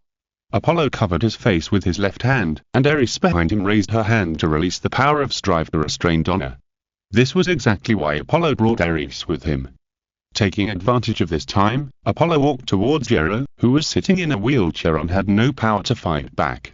He raised his right hand high, and the powerful power of light was condensed among many gods of light.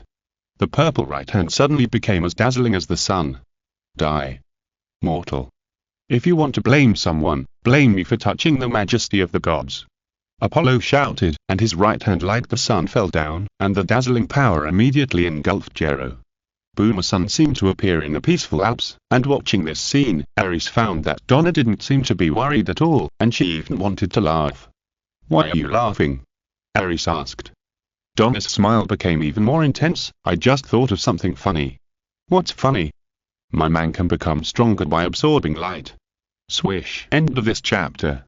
Thank you very much for reaching the end. Don't forget to like. Looking for more exclusive content and immediate access? Subscribe to our Patreon.